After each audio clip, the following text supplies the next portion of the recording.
Welcome everyone this morning to the 5th Ordinary Council meeting for 2026. I'll commence by acknowledging the traditional owners of the land upon which we meet, the Butchulla people, and pay my respects to elders past, present, and emerging. Opening prayer. Let us pray together, each of us according to our individual beliefs. Grant to this council wisdom, understanding, and sincerity of purpose for the good governance of the community. Apologies and leave of absence. We're all here. Councillor Fraser, you moving 2.1? Yep. The council approve and note your leave. Sorry, what are the dates? 14th of June to the 2nd of July. 2nd of July. Noting that includes an ordinary council meeting. Is there a seconder for that? Councillor Byrne, put motion, all in favour? Any opposed? That's carried unanimously. Disclosures of interest. Are there any disclosures of interest? Councillor Chapman. Mr. Mayor, I'd actually like to suspend standing orders if there's no disclosures of interest, and for the respect to Mr. Jeff Keane, who passed away last week. Okay, so there are no disclosures of interest. Okay, there's a motion, doesn't need a seconder to suspend standing orders. Are there any other items that people want to deal with? Thank you, Mr. Mayor. I'd also like to bring up an acknowledgement of the domestic and family violence prevention as well. Any others? We're doing another condolence motion now. Let's not do it now. Yes, thank you, Mr. Mayor. I'd also like to move a condolence motion for Donna Suter. Okay, so the motion is that standing orders be suspended to deal with domestic family and violence. So it's Awareness Month. Condolence motion for Jeff Keane and a condolence motion for Madonna Suter. I'll just check because Councillor Chapman technically moved it. Is that those changes okay with you? I'm happy with that. Okay. Mr. Mayor. All right. Thank you. All in favour? Any opposed? That's carried unanimously. Should we perhaps do the condolence motion second? Third? Yes. Yep. Okay. Councillor Brown. Thank you. I'd just like to take a moment to observe that May is Domestic and Family Violence Prevention Month. The theme for this year is that Together Queenslanders can prevent domestic and family violence. The initiative is designed to raise awareness about domestic and family violence and coercive control, highlight available resources and communicate a strong stance that violence within our community is unacceptable. This year alone, police have responded to 183,747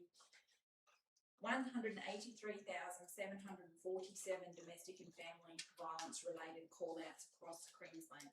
It's an average of 500 incidents a day, or 1 every 3 minutes. Wow. Current statistics indicate that 1 in 4 women and 1 in 16 men have experienced physical and or sexual violence by a current or former partner. Additionally, 1 in 4 women and 1 in 6 men report experiencing emotional abuse by a current or previous partner since the age of 15. Notably, 46% of women and 7 in 10 men who experience violence from a current partner do not seek advice or follow up the incident. These statistics underscore the ongoing challenge faced by our communities, families, friends and colleagues in addressing this issue. There remains a significant potential for improvement and prevention and support efforts. The rates of violence against First Nations women are again 34 times higher than those for other women in Australia, and it's up to 80 times higher in affected regions. 3 in 5 Aboriginal and Torres Strait Islander women have experienced physical or sexual violence. Furthermore, First Nations women are 34 times more likely to require hospitalisation due to family violence compared to non-Indigenous women, and 11 times more likely to die as a result. The murder of Hannah Clark and her children in February 2020 marked a pivotal moment in Australia's approach to domestic and family violence, prompting widespread public commitment to meaningful change. In the case of Alison Baden Clay, numerous warning signs were present, including isolation, financial control, diminished self-esteem. It is important to recognise that not all forms of violence are overt or publicly visible. Led by Vanessa Fowler, OAM, and Bob Atkinson, AO and APM, the Domestic and Family Violence Prevention Council, which is a state government initiative, has formed an alliance with Local Government Association of Queensland and Queensland councils to join together to share ideas, observations and best practices, and to integrate domestic and family violence protection into our policies and community planning. We should accept nothing less than zero domestic and family violence in our community and amongst our community members. Thank you. Any other speakers on this? Yep. Yeah, councillor Golders. Thank you, Mr Mayor. Domestic and family violence does not discriminate, and we should not be bystanders in this conversation. The statistics remain deeply concerning, as my colleague just mentioned, but I would like to acknowledge the many organisations in our region who I've been speaking with this month, who are standing up for prevention, including frontline workers responding to violence and coercive control. And they include our own Fraser Coast Regional Council Strategy, Community and Development Team, frontline workers who are responding to violence and coercive control, to DV Alert, DV Alliance, Zonta Maryborough, Zonta Harvey Bay, the Queensland Police and the Local Government Association of Queensland for advocating and keeping this firmly on the agenda for safer communities. These organisations' initiatives include candlelight vigils, workshop focused on DV violence prevention, awareness sessions on perpetration of violence, and police-led conversations with victims and survivors. At these events, it was predominantly women who are attending and leading this vital education. This is a discussion that must be led by all levels of government and all levels of leadership. We need more people speaking out about this. In Australia, the reality remains confronting.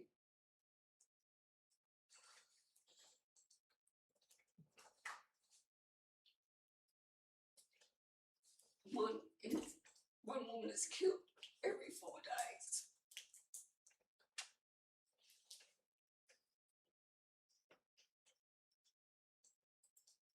And that statistic alone should make us very concerned. We need everyone to find a solution. Councillor Frosh. Thank you, Mr Mayor. Just to echo the words of my colleagues, whilst the jurisdiction for this domestic and family violence might lie with the state and federal governments, it is an everybody issue. It is something that we all need to be a part of forming the solution. And I again thank every single person in our community that has been involved, not only in the month of May, but those that involve themselves in trying to end this horrible thing that is riddled throughout our community. I don't know if anyone else has noticed, but the more the sirens and the police presence continues to increase across our community, and whilst it may not always be for domestic violence incidents, more times than not it is.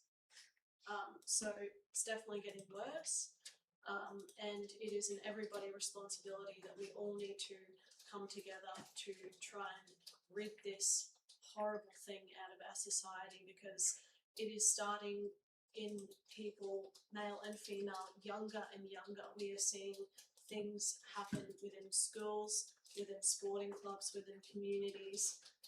As generations continue, it's actually getting worse and not better. Although our voices are now louder and people are speaking up about it more, it seems to be getting worse and worse, which is really concerning, because as councillors and as people in the community, we are and do get approached by people who are experiencing these things, and it's definitely happened to me. I'm sure it's happened to colleagues around the room. So we need to know how to help these people. We need to be aware of which avenues we can lead them to. We can only continue to advocate. We can't pass laws, but we can, as a council, be purposeful in our community planning about how we do things, and what we choose to participate in, such as the Domestic and Family Violence Alliance Council and the local alliance as well as the other non-for-profits that help this. So yeah, I urge everyone to take a minute today in silence, to yourself, to remember those that we have lost, but also consider what you can do in your personal and everyday life to try and make sure that we can put an end to this. Thank you. Thank you. Are there any further speakers on this item? Councillor Chapman? Thank you, Mr Mayor. I'd actually like to speak on this due to, it's with domestic violence, there's something else to look out for as elderly abuse. As times are getting tougher and the elderly have got the wealth in their society, is to look out for elderly abuse and how people are being treated. And also I'd like to just my regards to fellow men and women. Treat people the way you'd like to be treated yourself, and respect and help someone. And thank you, Mr Mayor. Thank you. Any further speakers on this item? I want to thank you for raising this, Councillor Burr, and for your leadership here with Councillor Govers and Councillor Farage. This is one of the defining issues of our time, and it is important that everybody recognize it's happening in our community. It's not something that's somewhere else. It's happening in our streets and our neighborhoods, and we all have duty. And groups like Zonta have led the way. Police are on the front line, social services like Senecare to everyone, but it's up to us as individuals to make the change in our communities. Councillor Chapman. Thank you, Mr Mayor. The condolence for Mr Jeff Keane. Yeah. Good morning, Mr Mayor and councillors. Today we gather to remember the honour of Mr Jeff Keane, who sadly passed away last week at the age of 85. Jeff was still working in his fuel supply business in Nicobar up to several weeks ago and enjoyed what he did. Jeff was a valued member of the Nicobar community and someone who will be remembered for his friendship, kindness and willingness to help others. He was the sort of person who quietly made a difference through his support of the community and the respect he showed to everyone around him. His passing is a great loss to many people who knew him, worked alongside him and called him a friend. Communities like Nicobar are built on people like Jeff, people who care about others and contribute in ways both big and small. On behalf of everyone here today, I extend my sincere condolences to Jeff's family and loved ones during these difficult times. Jeff will be sadly missed from his community, but fondly remembered. Thank you, Mr Mayor. Thank you, Councillor Chapman. Jeff was very well known local identity, very involved in Nicobar in particular. I think the model railway there, the animal refuge, all those surrounding groups, and much further afield benefit greatly from his work and generosity and support. Are there any further speakers on this condolence motion? If not, in accordance with section 15.2, we'll deal with them separately. Yeah, thank you. With 15.2, will rise for a minute of silence.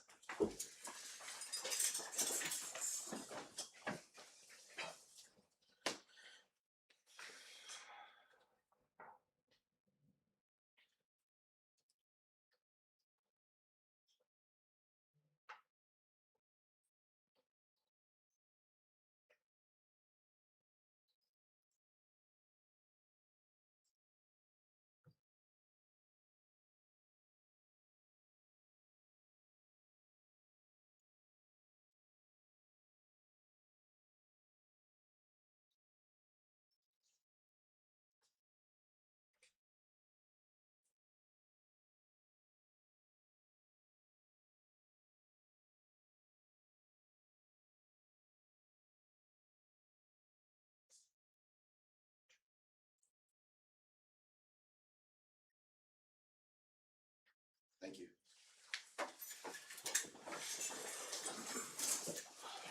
Councillor Truscott. Thank you, Mr Mayor. I'd like to speak about Madonna Elizabeth Donna Suter, RAM, born Madonna Barbara. She lived a life defined by service, humility and unwavering commitment to her community.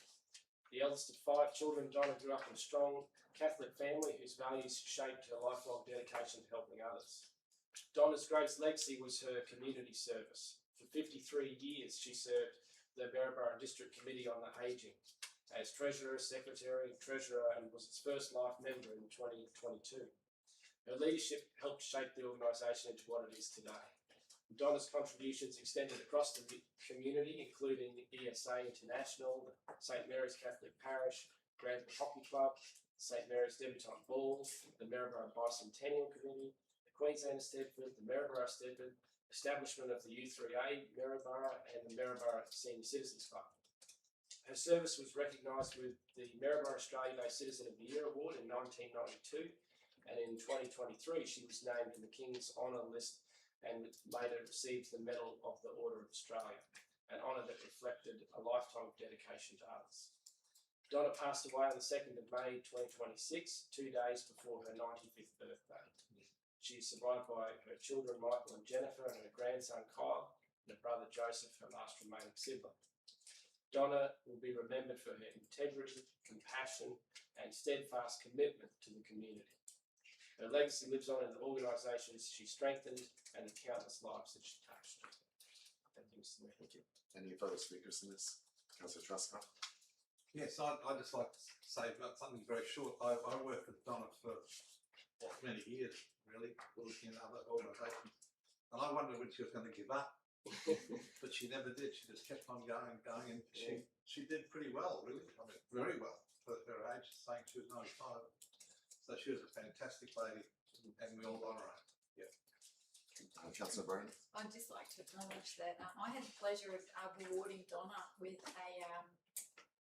an award from our Zonta Club, and she was so humble. She was absolutely mortified that she had been given an award and saw absolutely no reason why she should ever get an award. So I think that's just a testament to her service and her commitment to our community. She was very humble and an absolutely wonderful woman. Yeah, I have so many fond memories of her. She was a really remarkable woman. I met her when I first joined the committee, and she'd been on it for about 50 years at the time, which is extraordinary to be on the same committee for 50 years. She was just an amazing lady. To be the Maryborough Citizen of the Year in 1992 and still active in 2020 is extraordinary. She was a real inspiration. Any further speakers? If not, we'll stand for a moment's silence.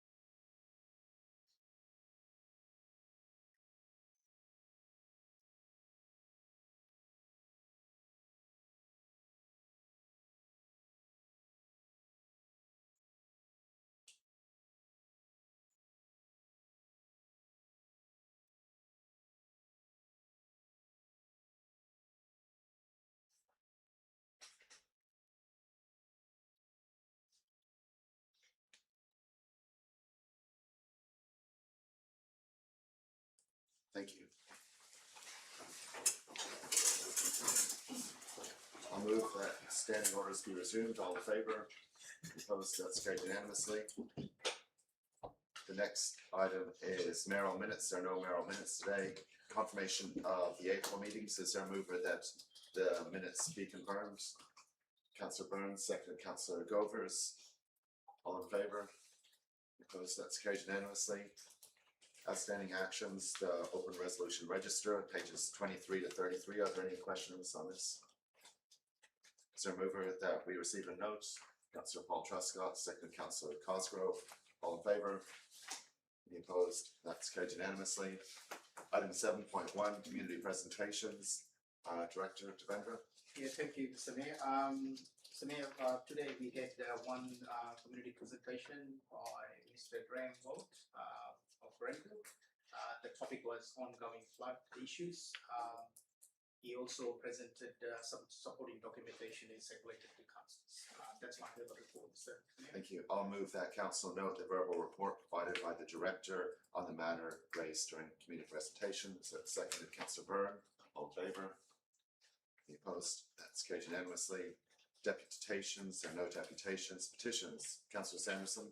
Thank you, Mr. Mayor. I have a petition here. The chief petitioner is Leslie Lowry. There's 219 signatures. The subject of the petition is that The undersigned respectfully request that the council reconsider the recent decision regarding the child safety policy proposal, specifically the recommendation to close the program pool to the public during notice swimming school swimming lesson times. So there is a lot of background here. I won't go through all of it unless you'd like me to read that. I think events have kind of overtaken the purpose of the petition. Pardon? Haven't events overtaken the purpose of the petition? Yes. Yeah, so kind of. Okay, no worries. So I'd like to table the report be received and a response be provided. Is there a seconder for that? Councillor Byrne, all in favour? Yep. Any opposed? That's carried unanimously. Councillor Cosgrove. Thank you, Mr. Chair. I have a petition from Chief Petitioner Mr. Jacob Foster. Request for a parking review on Islander Road. It has 81 signatures, and I move that the petition be received. Is there a seconder for that? Councillor Wheeland, I'll put the motion, all in favour? Any opposed? That's carried unanimously. Committee reports, pages 34 to 36, informal meetings. Is there a mover for this? Councillor Phil Truscott, seconded Councillor Farage. Any speakers or questions? I'll put the motion, all in favour? Any opposed? That's carried unanimously. Item 10.2, the Environment and Sustainability Advisory Meeting Minutes for March, pages 47 to 50. Moved Councillor O'Keefe, seconded Councillor Farage. All in favour? Any opposed? That's carried unanimously. Item 10.3, the Water and Waste Services Committee Meeting Minutes, 51 to 55. Moved Councillor Byrne, seconded Councillor O'Keefe. Any speakers or questions? Put the motion, all in favour? Any opposed? That's carried unanimously. Item 10.4, the Fraser Coast Events Advisory Committee Meeting Minutes, pages 56 to 59. You're moving this, Councillor Cosgrove's moving it. Second, Councillor Phil Truscott. Any speakers or questions? I'll put the motion, all in favour? Any opposed? That's carried unanimously. Item 11.1.1, Councillor Meeting Attendance for 2026, pages 60 to 61. Is there a mover for this?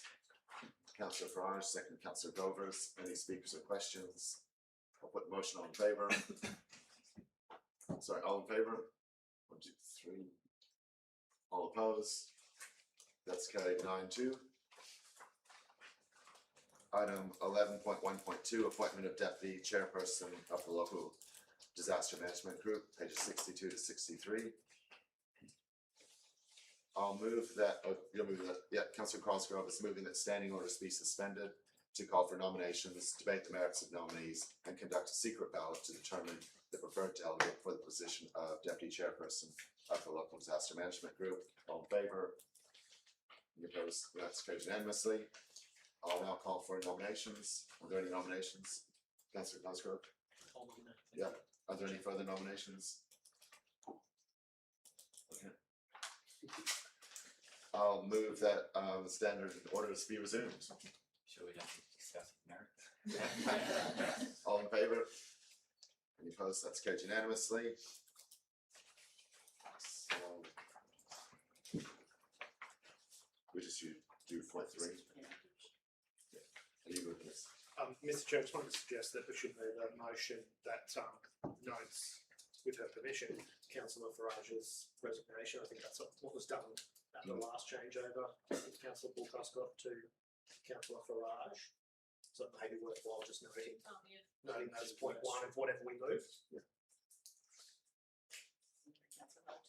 We should Councillor Price resigned the position, and number two, Yeah. in accordance with secretary. Yeah. And so the first point is noting Councillor Farage's resignation, and 2 is in accordance with section 10.1 of disaster management regulations. Council appoints Councillor Lachlan Cosgrove as deputy chairperson of the local disaster management group. I'll move that. Is there a seconder? Seconded Councillor O'Keefe. Any speakers or questions? Well, can I just- Yeah. Thanks, Mr. Mayor. I just wanted to thank everyone for my time on the disaster management group. I learnt a lot, and you know, with the minor flood in Maryborough earlier this year, yeah, it was just a good experience, a good learning experience, and a real honour and privilege to be able to serve the community in that capacity. And good luck, Councillor Cosgrove. Hope you enjoyed as much as I did. There is life lessons and learnings that I've taken from having the honour to do that position, so I really appreciate everyone's time. Thank you.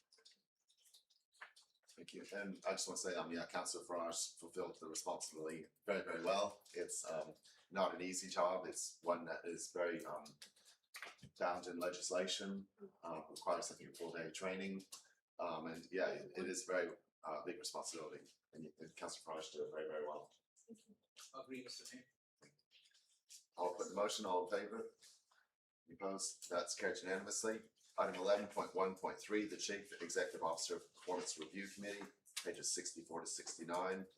I'll move that standing orders be suspended to call for nominations, debate the merits of nominees, and conduct a secret ballot to determine the preferred delegates to the Chief Executive Officer Performance Review Committee. All in favour? Any opposed? That's carried unanimously. So how many vacancies do we actually have? So it's two. one. Sorry, we currently only have one because of Yeah, Sarah and the deputy mayor things to the side. It's not Councillor Cosgrove is already a member of the committee So the membership is the mayor, the deputy mayor, and two councillors appointed by council. and two councillors. So we have two. So we have two positions. Well, at the moment, Phil is appointed by council, he hasn't resigned, Yeah.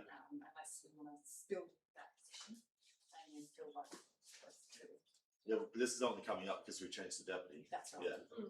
So Lachlan's staying on it. Lachlan's already on it, That's but right. now it's on it as a virtual being deputy. So there is two. Well, no, the only person that's left is Sarah. Oh, okay. But But his you could position- choose to still go, okay, well, let's just spill both of the appointed councillor positions. It's not what, that's not what I put in here, but you could change the recommendation.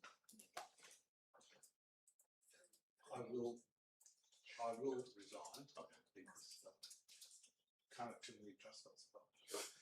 Positive to nominate. Okay, so there's two vacancies then. Okay. Are there any nominations? Councillor Paul Truscott, Councillor Covers, and Councillor Farage. Are there any other nominations? Okay, so we've got three nominations, two positions. So we will. So the ballot process is we call for nominations. I'll invite everyone to speak to their nomination, and then the CEO will conduct the ballot. I suggest that it's not me that conducts the ballot. Yeah. I'm happy to, but No. Yeah, one of the directors, Justine, can you conduct that? Yep. Okay. So.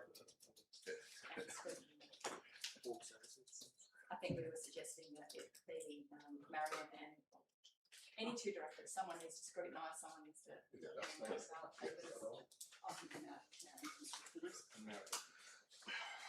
Okay. I'll give everyone say 2 minutes to speak to it.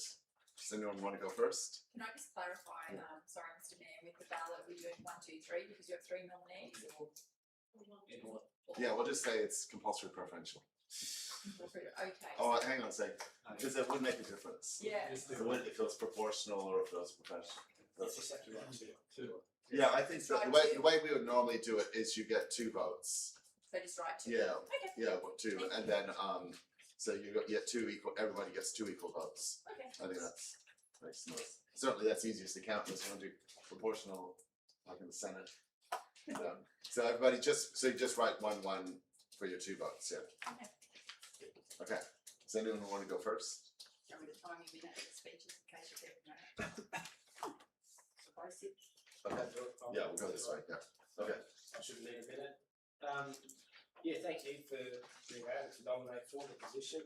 I've had experience with it previously, I think twice, when Ken, the former CEO, was there as deputy in those times.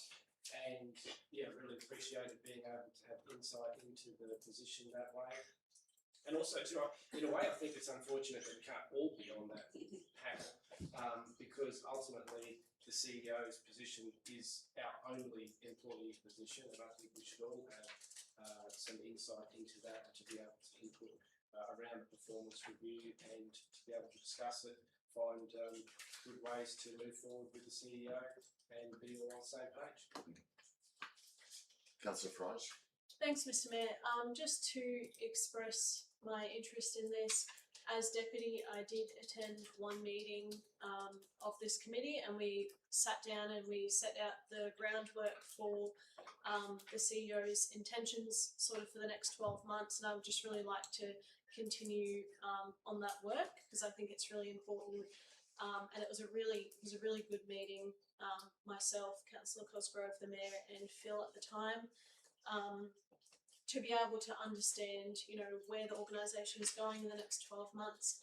I was also fortunate as deputy to sit on the hiring committee as well with the Mayor to do the hiring of the CEO as well as other directors, which provided a really good insight into how this organisation works, but also the requirements of local government. So I've got a keen passion and interest to continue that work, having already set the framework. Thanks. Councillor Collins. Thank you, Mr. Mayor. I too think the CEO role is vitally important, and I also agree with Councillor Truscott. It'd be great if we could all be on the committee. I have vast experience in doing performance appraisals. I in fact have a diploma in HR.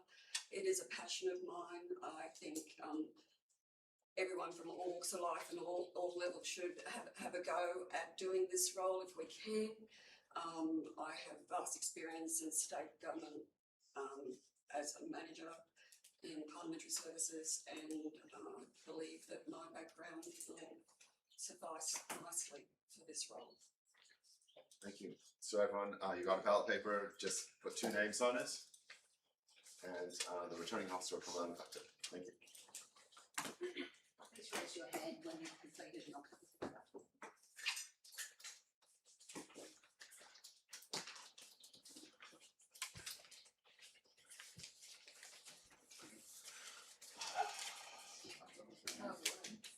Thank you.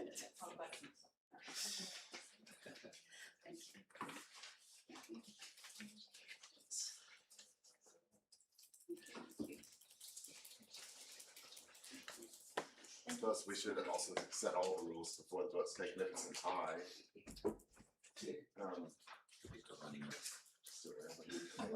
coin toss. Coin toss. Yeah. Yeah, that's fine.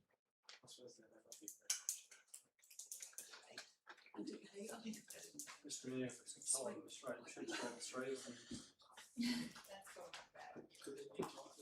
If it's a tie for second and third, you could just run those 2. Yeah.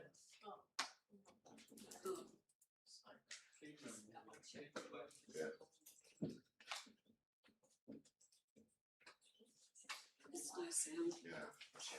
on YouTube.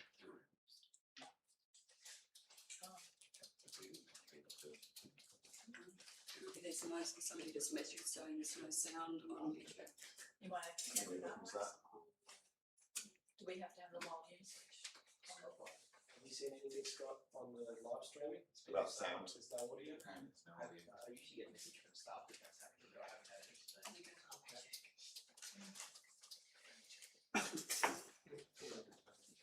It's too fixing.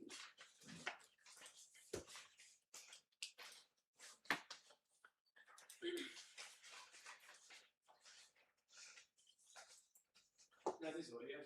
I've got it right here. Yeah, well, I just got a message saying it's not hanging. I should turn. Maybe I should just learn how to use YouTube. Confusing. We didn't do any of that. So this doesn't work. And we just think so we just do my phone. It's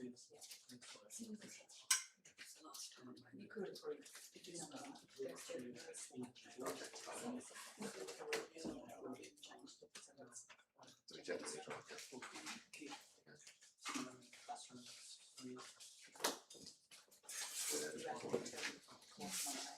We did, we suspended standing orders to the motion.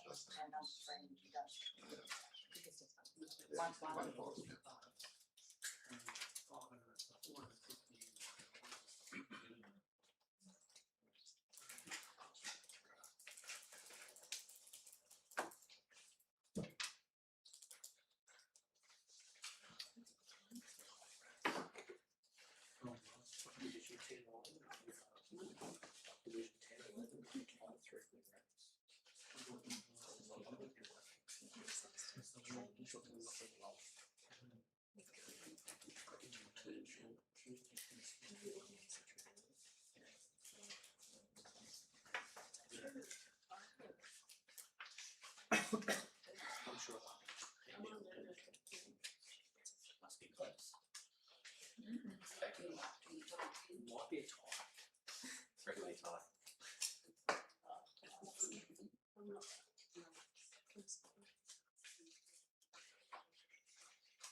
I can't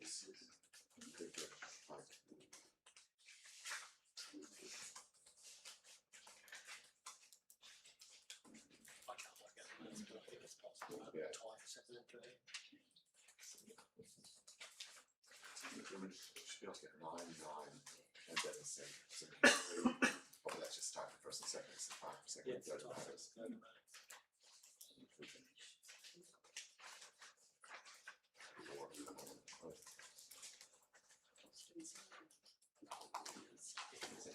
Ten, 6 would be a tie.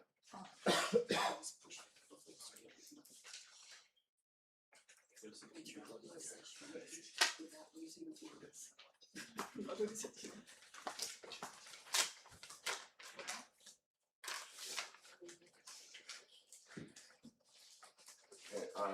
the two nominees with the highest votes are Councillor Govers and Councillor Truscott. I'll move that standing orders be resumed. All in favour? Any opposed? That's carried unanimously. I'll move, in terms of the officer's recommendation, point 1, which we have to do because it's a slight amendment to the terms of reference. The previous terms of reference assumed it was a male, so it's a he in there. And then point 4, appoint councillors Govers and councillor Paul Truscott to the Chief Executive Officer Performance Review Committee. Is there a seconder for that? Councillor Farage, all in favour? Any opposed? That's carried unanimously. Item 11 point. Should I get back to the R? Yeah. Item 11.1.4, Fraser Coast Regional Council Advisory Committee Review, pages 70 to 88. Councillor Farage, are you moving this? Yep. Is there a seconder? Councillor Byrne, any speakers or questions? Councillor Farage? Thanks, Mr. Mayor.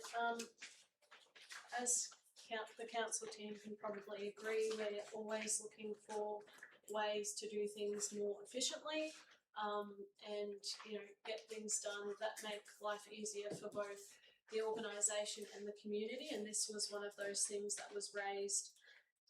As the chair of the Arts, Culture and Heritage Advisory Committee, I just wanted to extend my sincere thank you and appreciation to all of the members of that committee, and especially the staff that put in the hard work and hours to pull it together, and also the community members that nominated to be a part of this committee.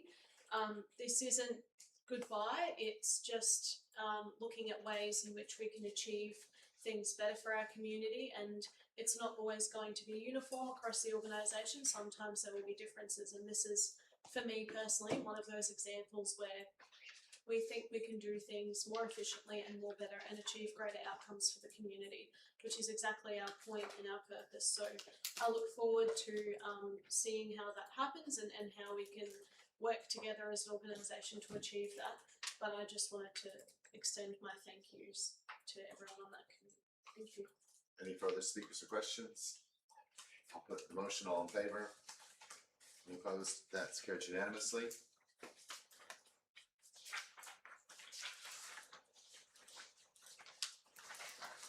Item 11.2.1, new policy ex gratia special payments policy, pages 89 to 93. Councillor Truscott. Thanks, Mr. Mayor. I'd like to move the motion just with the amendment, which has been distributed, but happy to read it. Yes, please. Yep. So the council adopts the ex gratia special payments policy as presented in attachment 1 with the following amendments. A, reduce the chief executive officer's delegated authority for ex gratia payments under section 4.2, approval from $100,000 to $50,000.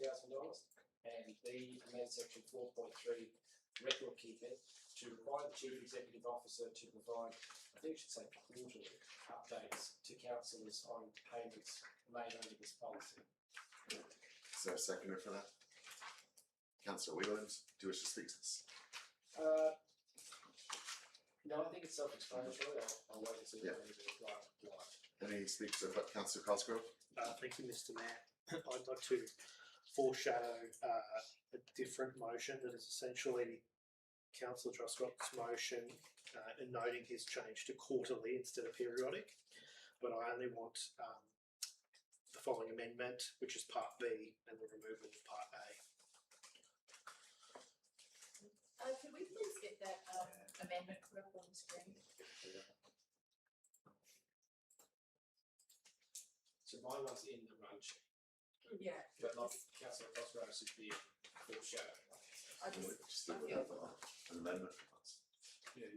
you could, Surely the changing what the, To the existing, the one that's been there. yeah, well, councillor Truscott has the motion, Yes. but to deal with simply the change from 50,000 to 100,000 as the maximum, that should be dealt with by a proposed amendment rather than foreshadowed. Can I make an amendment that's essentially contrary to the moved motion? If I don't think it is contrary. Accepts. Okay. What do you, So yours is the motion that's before us, and it's got a seconder. Councillor Cosgrove has foreshadowed a motion, which basically keeps it at 100,000. That's, you could, that would be better dealt with as a proposed amendment, because it's just a minor, it's not dealing with the whole policy, it's not about not accepting the policy, it's a minor side thing to the policy. Mr. Mayor, I just point out as well that we both want the change to Yeah. quarterly in point B instead of periodic. Yeah. So the amendment that you'll be seeking is that the delegated authority be 100,000, not 50,000. So that's what the that's policy originally. that's what Yeah. the policy proposed. Yeah, but that's not what the motion is No. before us. So the amendment, I guess, is, The amendment would be to get rid of A. yeah, Okay. Yeah. If- but I'm just thinking about the wording of it. Perhaps the amendment is to change the motion from reduce to retain the chief executive officer's delegated authority, and change from to at, and then delete after that. First of all, is that okay? Can you understand? No, I didn't follow it. Well, if we deal with it, I mean, if we're gonna make a decision on 100,000 or 50,000, we should be dealing with it as an amendment process, not as everybody voting down this other one to potentially vote for another one simply on the basis of the delegated authority. It's not the main I'm issue. fine with that, but my thing is, Councillor Truscott is moving this for a reason, and it's a substantive change to the amount, and so I would think that it is contrary to, like, it's a discussion around the amount. I don't think that it's necessarily it's a very intentional, change, but I mean, it's ultimately a matter for, I'm happy to move it as an amendment, but if not, I'll foreshadow it as an alternative. The agenda item is about adopting a policy for the first time. The actual, I mean, if the recommendation had been 50,000, none of us would have ever said, oh no, it should be 100,000. I don't think it's substantive. I'm a bit confused. Is your account 50 or 100? 100 as per the officer's recommendation, as per the policy that's Just changing it. implementation. I agree with you, Mr. Mayor. I think it's a minor alteration to the proposed amendment. It's not substantially changing the overall intention. So I don't know the answer to this, but is the amendment suitable to the? No, okay, I'll ask, is there a seconder for the amendment? Councillor Chapman, so we'll deal with the amendment now. So unless you have a point of order. Yes, no, I just wanted to have a friendly change to the wording, when that says quarterly, to be reported in the financial year quarters, the month after that quarter.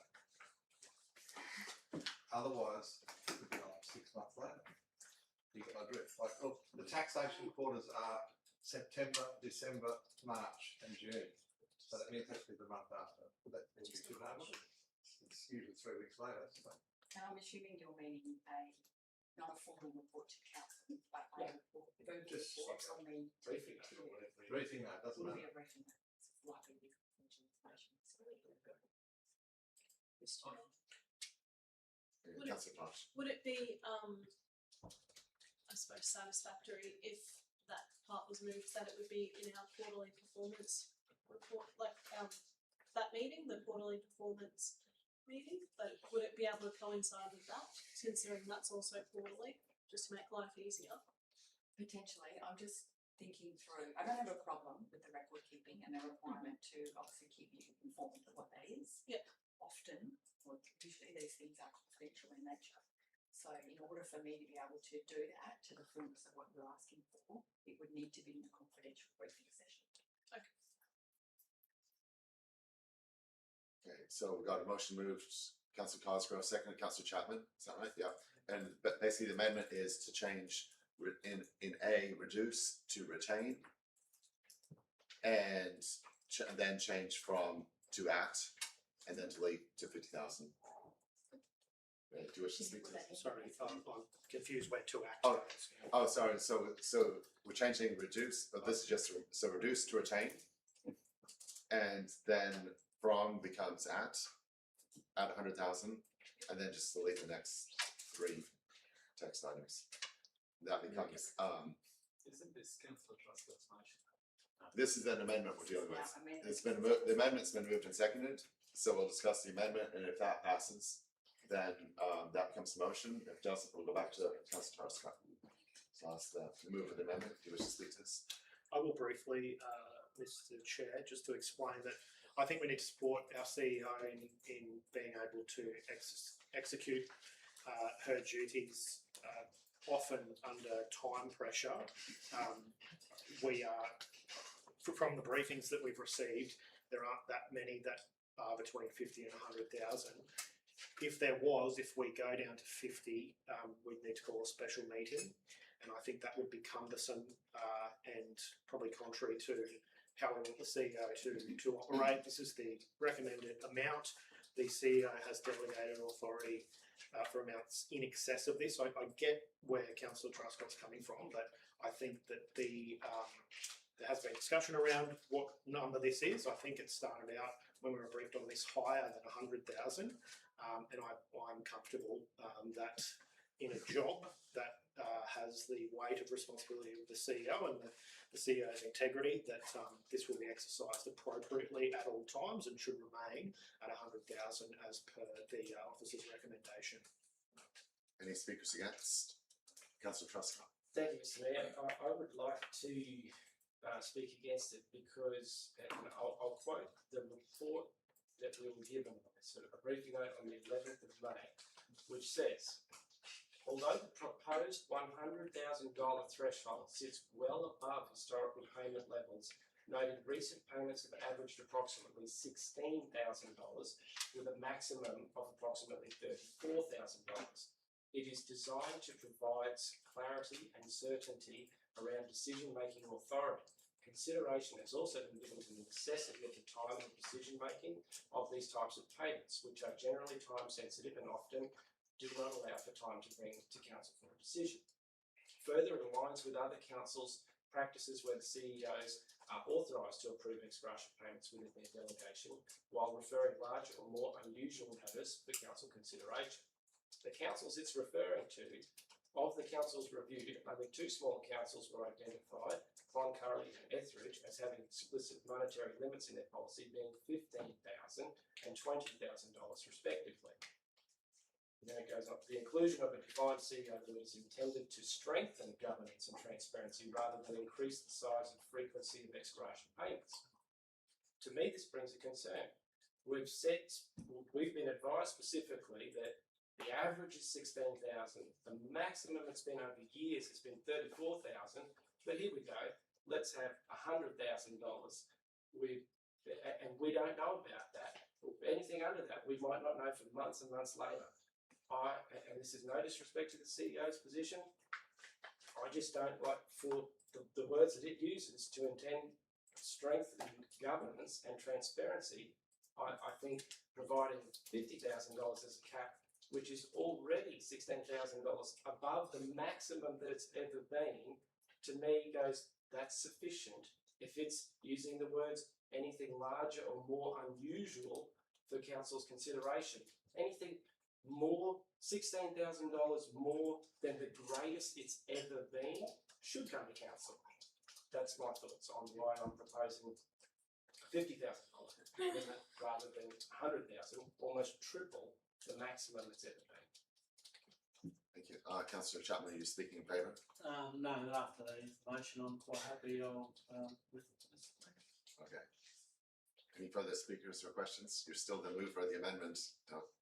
I can always vote against it. Yeah. Any further speakers or questions? It's very persuasive. It's a music It's never seen this happen. Okay. It's Yeah. Oh, yeah. not in the future, but whilst I will reiterate that should we be in a position where I am being required to enter into an agreement over that amount, I will have to call a council meeting, special council meeting, and it will be at very short notice with a significant amount of background information that would be required to be understood in the position.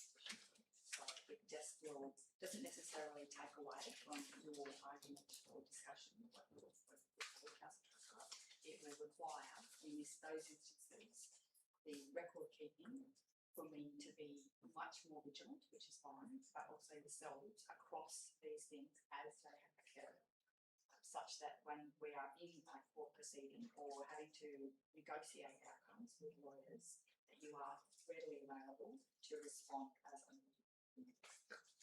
Can I also please just add something through the chair? We only really started keeping records 18 months to 2 years ago. So to say that forever, that is the maximum amount we've paid out. I just want clarity, to give clarity on that. It's not something that we have tracked previously. This has been a new sort of part that's come out of the QAO requirements around auditing and what we need to be when we're making these sorts of negotiations and payments under legal settlement. So it has a heightened requirement for us now to track the stuff and actually, look at what we're doing. So I just want to be clear, it's not forever. We may have, prior to 18 months, 2 years ago, I think it was 18 months ago, we started to actually actively track these payments. So just Councillor Whelan. Yeah, just a question if I can through the chair to the so we've made payments in the past for all this time and not kept a record of it. Through the chair, not explicitly kept a register of these payments. Yeah, there's a record kept. It's just not the ex gratia payment register. That's correct. Yeah. They would have all been official business settlement, yes. That would have been signed and with lawyers and official records. So those would have been record, but there isn't a register that you can easily or readily go and find where are. Councillor Byrne. Thank you, through the chair. I think this is also to direct Marion. Without giving away any confidential information, could you please tell me how many times annually, because we would be reviewing this annually, how many times annually this policy might be used? Through the chair, it really does depend on how many legal type negotiations, because generally this is where it comes from, a legal negotiation point of view. I would say in the last 12 months we've probably had called for a dozen where we've had to decide a pathway to go down through a negotiation settlement, and it's that time criticality that does create the urgency, because often we're in a hearing and we have to give a direction immediately. And they are really, I do have to say, they are very time consuming. Yeah. We usually go in with a position, but then there might be a position put back to us, and we do have to make some very time critical decisions. Thank you. Any further speakers or questions?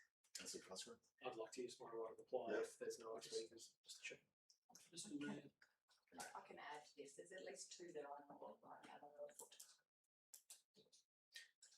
Mr Mayor, I'd actually like to speak for the amendment of changing it from 50,000 up to 100,000. I look at this and I just think that I've got confidence in our finance team, and I'm sure that if this wouldn't have come to us at that figure, if that's what they felt that wasn't needed. I look at the cost it is to pull a meeting together and just to make a decision in a hurry.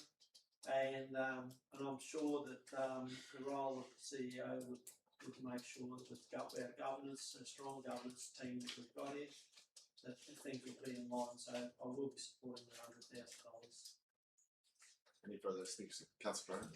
Thank you, Mr Mayor. I too would like to speak in favour of the amended motion and keeping it at $100,000 upon hearing what our directors have stated about the importance of being agile and being able to make these decisions with a very short term notice. I'm fairly confident that our CEO is in the position under the guidance of our executive officers to make the correct decision for the community.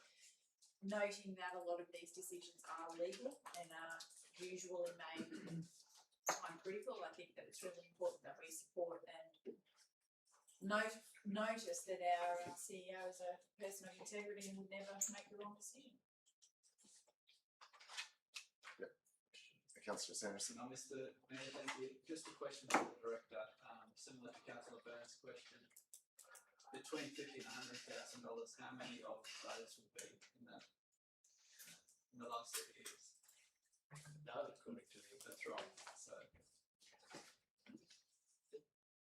Through the chair, as I said, that's when, for the length of time we've been keeping the register is approximately 18 months to 2 years. I'd have to go back and have a closer look at it, but yes, so it's none of that period of time, but yeah, I'll just leave it at that. I mean, in the distant past, you know, before I was on council, it's like directors and CEOs would leave and they would surely get a payout bigger than 50,000 if their contract was terminated. But that's in that contract. That's, so that's not considered an ex gratia, but it's, If it's Yeah. if it's within their contract, it's not considered ex gratia. If it's outside of that. Yeah. But if there's a dispute, if I could just, then that would become an ex gratia Yeah. agreement if there is a dispute or a negotiation at that point. But sorry, through the chair, I'd just say most of those discussions would be had with the council in some way, some form, I would assume anyway, if it was the executive team that we're talking about. But there's a policy that we will be creating around that, and we're looking at all the terms and conditions at the moment of the executive team's contracts. If it helps. I don't have examples for Fraser Regional Council, but I won't go into particulars, but when these things came up in both Brisbane City Council and Cairns Regional Council, I did keep at least the mayor and the deputy mayor in Brisbane City Council, the chair of the portfolio committee that I was responsible for, fully abreast of what was happening at the time and the likely outcome of what these things where they would entail. In Cam's situation, there were probably 2 or 3 that were well outside the 100,000. A couple that were in 50 to 100,000. In Brisbane City Council, we took a much bigger council, much bigger legal action, so there were quite substantial announcements. And they didn't have any policies in place at that. Any further speakers or questions? If not, go to Councillor Cosgrove for the right of reply. Thank you, Mr. Chair. Look, I just wanted to first say it's concerning there was no register before 18 months ago. It is good that that change has been made, and I strongly agree with Councillor Truscott and now my point B, because there does need to be more councillor probity into when these things are happening. We are ultimately responsible for the organisation, and that's where I come from in terms of leaving this at 100,000 as recommended. We have a responsibility to manage legal risk for the organisation, and if we don't allow this level of flexibility, we may end up with cases where settlements go well in excess of 100,000 because the CEO couldn't move fast enough or what have you. I think this is an appropriate level for a job that has the responsibilities of the CEO. We have to have trust and faith in our CEO to exercise these type of powers diligently. I do, and that's why I have put this forward. Thank you. Okay, so I'll put the amendment. This is moved Councillor Cosgrove, second to Councillor Chapman. The substance of it is to retain the delegated authority at 100,000, not 50,000. All in favour? All opposed? That's carried 7-4. So that becomes the motion. Were there any speakers on the motion? So that we have to do it again. Yeah. So now the motion is moved by Councillor Cosgrove, seconded Councillor Chapman. As you see it on the board now. Yep. Councillor Truscott. I'm happy to speak for it now, I mean, because it is what it is. I don't like the amount, as is obvious for the reasons from the information that was provided to us. I still think 50,000 would be sufficient. I hear the reasoning, and I have great concerns if all of a sudden our maximum over 2 years has been 34,000, that we feel there might be an expectation of up to 100,000. What are we doing wrong if that's the case? What is potentially happening? There's the concern of short notice for meetings and having to make sure we keep good records. Like we should be doing that anyway. The short notice for meetings, that's not an issue. We've all jumped on Teams for meetings before. I don't know why that's an issue. We're talking for if it's a substantial amount, we should know about it. I suppose I'm just using this time as an opportunity to speak on it. But I will vote in favour of this because ultimately I do think we do need the policy and it should be in place, and we do need the record keeping updates on there as well. So that's why I'll be voting in favour of it, not the amount. Just a quick question, perhaps for Marion. So we have some employees that have been here for 25 years. And it's sometimes well over a decade in the finance section. Surely it could be a water cooler conversation to get a general indication of some big expenditure payments that have been made in the last 15 years. Wouldn't that be possible to come back to us? I know that, you know, that they are by their nature confidential. Wouldn't that be possible for us to get, you know, the vibe, the feeling of it, of what, if we're saying that, you know, the biggest one we're aware of is 33,000, but you're saying, well, it's only been around for 2 years. So is that because you have a feeling that if 5-10 years ago there were bigger ones? So I'll answer that through the chair. We certainly don't have cooler conversations about deeds, and often deeds aren't shared with us as such. We would be asked to make a payment through finance based on a settlement extract that would say to do this. So deeds are very confidential, and they are not something that we see on a regular basis. As a director, you would more than likely see them and you would know, but personally, as I have not, I've often received a request for payment that's been signed off by the CEO to make a payment. That would be the extent of what any team would see. Yeah, I guess that's what I'm talking about. Yeah. Like people process the payments. People that have been here for 10 years. My way of trying to find that information would be to get access to confidential sections. I'll be able to document money through the system and look for deeds of settlement. That's the way that I would. I mean, I could go to the court's website and look up every, you know, Supreme Court, District Court originating procedure against us that didn't go to judgment, and half of them would have been settled just to some extent for a large amount of money, or not a large amount, but they would have been settled. They didn't go to judgment usually. You often won't see any of the. Yeah, I know. I'm saying that'll just give me the numbers of settlements that we've entered into. It wouldn't give me obviously the confidential amounts. I don't. Through the chair, I don't believe you would see, if it hasn't actually been through the court, it's been a negotiated outcome previously between lawyers, that won't be in the court. No, only if they brought proceedings in, which often they do to get a settlement. To force it. Sorry, through the chair. I think we can absolutely have a look at the records, and I'm happy to do that through the CEO to get a sense in the last decade what the nature of and the payment, but I would want to provide that report probably in either a confidential council meeting or in a council meeting. Yeah, well, yeah, I mean, perhaps others can say it's an issue for them. So it's come here, one of the turning points of the debate is the information we've been given. We're told it's only 2 years, and yet if I sat down and thought about it longer, I could think of individual cases where there must have been some type of settlement. If I went back to the Fraser Chronicle, I could find cases where there must have been a settlement. Yeah, through the chair.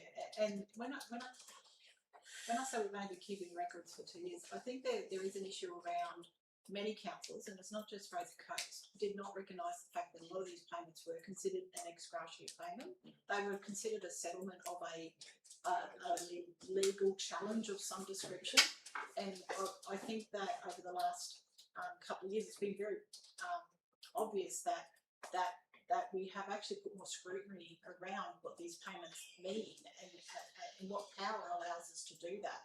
So that's really why I really support this policy, because it really brings up that clarity around these payments that are being made and these settlements that are being made are an ex gratia payment, and it's outside of the legislation, so you have to, do it under that ex gratia policy. So for me, this is about being more transparent, making sure that we've got a policy in place that says what it is. Most of the councils that we looked at, the CEO didn't have delegated amount in there. The larger ones typically said within their delegation. So, a CEO's financial delegation is often rather high, so I think we've sort of settled on a mid ground. We've said, like, we need to allow a reasonable amount, but we do want to be that transparent side of things and, provide it at a more limited. And we can, as we get more and more data behind it, as we can see when these, we can get that information for you. But I'm more than happy if we want to go back and have a look. Thank you. And one other question. What proportion of settlements would have a non-disclosure agreement in your general understanding? Through the chair, nearly all of them. Pretty much every one of them. Yeah. Is this just almost like a pro forma, particularly with employees that would do that? Why? They're usually very confidential negotiations, and that's just a standard practice from a lawyer point of view, is to have non-disclosure in there. Yeah. Protects both the council and the employee or the other. Yeah, but what does it protect the council from? Really, like claims. Yep.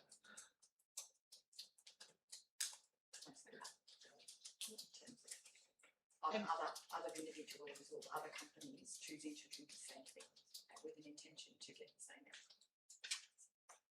And also reputational damage is generally a big one through the chair.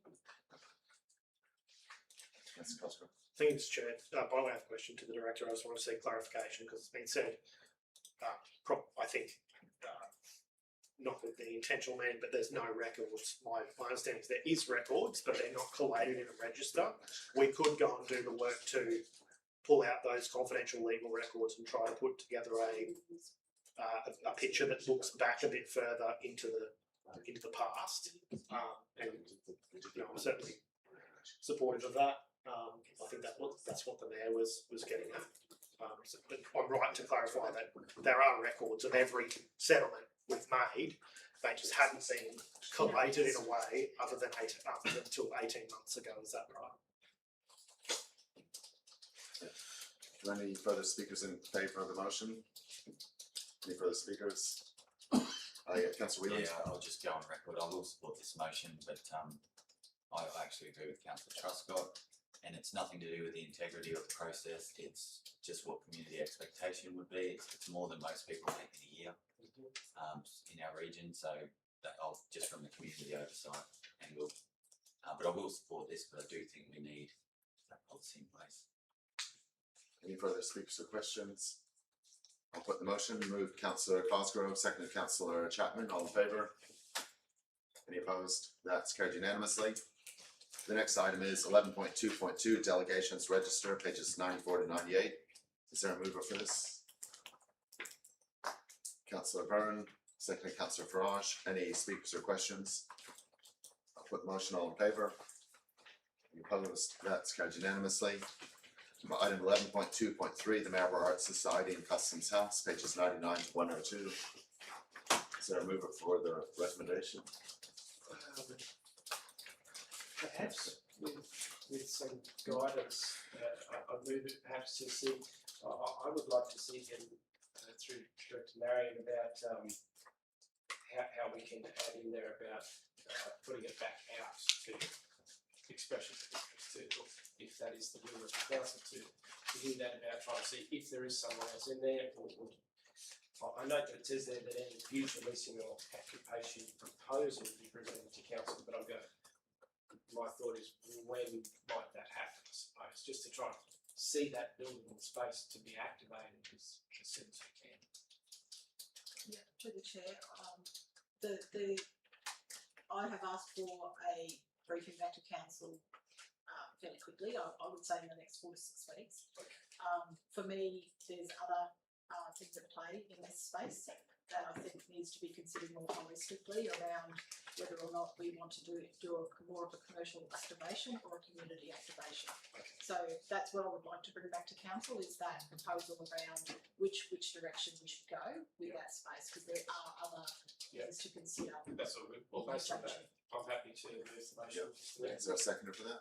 Councillor Whelan, any speakers or questions? I'll put the motion all in favour. I'd just Oh, sorry. briefly to say, to thank Marion and your team for the effort in trying to get the Regional Arts Society into the building there previously. I just want to thank you for your efforts. I know it was a bit in going back and forth with them, and it's unfortunate the situation that's unfolded, but just wanted to put on the record my thanks for that. Thank you. Any further speakers? Councillor Cosgrove? Thank you, Mr Chair. Just wanted to say I would love to see us move towards a future where the Maryborough Regional Arts Society could still get use out of this space, but as you all know, I'm banging the drum for the absolute maximisation of very limited community resources, building and land. And so, whether we could look at a licensing model or a rent-based model or whatever, I know there's groups that will never be able to sustain a lease, like small photography groups and things like that. But if they could be given the opportunity to exhibit 2 weeks at a time, even, that would be absolutely sort of world changing for those groups to be able to, rather than just exhibit for one night, they could have proper exhibits. And it's not just in the art space. I mean, this space has been used, I understand, for the Writers' Festival as well, with talks and stuff. So really flexibility of use and maximisation of use is what we can hopefully move towards for this type of space, because it is obviously a beautiful heritage building, and Maryborough is a beautiful heritage city, and we want to see these assets used to their full potential. Any further speakers or questions? I'll put the motion all in favour. Any opposed? That's carried unanimously. Item 11.2.4, the monthly financial report. Is there a mover for this? Councillor Phil Truscott, seconded Councillor Cosgrove. Any speakers or questions? Put the motion all in favour. Any opposed? That's carried unanimously. Item 11.3.1, youth engagement framework, pages 115 to 120. This is moved Councillor Farage, second Councillor Whelan. Any speakers or questions? Councillor Farage? Thank you, Mr Mayor. Just to thank the staff for putting this together. Since my time on council, I've been banging on about the importance of acknowledging and making sure that young people are involved in decision making. That's going to very likely impact them, not only now but into the future. Our job is to look 10, 20, 30 years into the future and make decisions for this community that will have a legacy and that will inform the future of our young people right now, from those being born in our hospitals today to those starting prep, primary school, high school, etc. So I think it's really important that we formalise that, and not only have we done that through our strategic lens and our flavours, but now with this framework too will help guide decision making right across the organisation. And it's really interesting. I go to a lot of schools in the community to talk to them about government when they are learning about government, ranging from year 4 right up until year 10s, 11s and 12s. And it's really fascinating when I speak to them and I tell them that if they, with the permission of their parents, would like to contact their local councillor and talk to them about something that they want to see in their community, something that's missing or an issue that they may have seen, that they actually can do that. And a lot of the time they're very shocked because they are of the belief that because they are not of voting age, that they don't matter, their opinions don't matter, and that they actually can't do that. So I've been trying to get that message out there so that, our young people understand that they can approach us and they should approach us as well as their state and federal members to make sure that their voices are heard. And I really look forward to getting into this body of work and making sure that we are supporting the young people of our community, because they are the future. they are the future workforce, and if we don't do something about it now, we will really regret it in the years to come, because we are facing a steep retirement cliff. We are an elderly demographic, and we need young people to be able to service and serve those elderly people as well as the rest of the community. So yeah, very passionate about this, commending it to my colleagues, and thank you so much to the staff involved. I just have a quick question. So the motion, the first point of the motion was investigates the feasibility of conducting an annual youth insight survey. And so I just want to, so it's not, there's the front page of the framework, which doesn't mention that, but is it just assumed? Because then you go to the second page and under external research, which I don't know if it's the right place for it, if it is ours, it says Fraser Plus Youth Survey Results. So from the motion saying investigate the feasibility of conducting an annual youth insight survey, are we just jumped straight to doing that? Or are we gonna, have I missed it? Or, Through you, Mr Mayor, and Councillor Farage may correct me if I'm wrong. As part of the investigation for the broader framework stuff, made the, I guess, discovery that using solely a survey would not give us a good enough lens in terms of the broader community and input. Yeah. So the Youth Insights survey will be but one of many inputs to the broader research piece of the framework. so we are doing that then? It's, I believe, part of our standard process that we do this. So we're not doing something new then? I do not believe so. Okay, because that was the first point of, I don't know if Councillor Farage can speak to a motion, but the first point was investigate the feasibility of conducting an annual youth insight survey. Yeah. So is that's not something we're considering doing? That's what we're saying. Through you, Mr Chair, my understanding is that we already have a similar form of insight survey that will be used as part of this. And as I say, it will be one of many inputs to the board framework. Did you want me to add to that? Yeah, I guess so, yeah. Well, I mean, you put it in the motion, to Yeah. investigate it. Yeah, well, so, and Councillor Jovis can probably assist with this one, started from a conversation that we had towards the beginning of our term, because a lot of our, I suppose, touch points occur like at things like the School Captains Network, where they're already in their senior years and it's almost too late to sort of grasp, why they're leaving the community, where they're intending to go.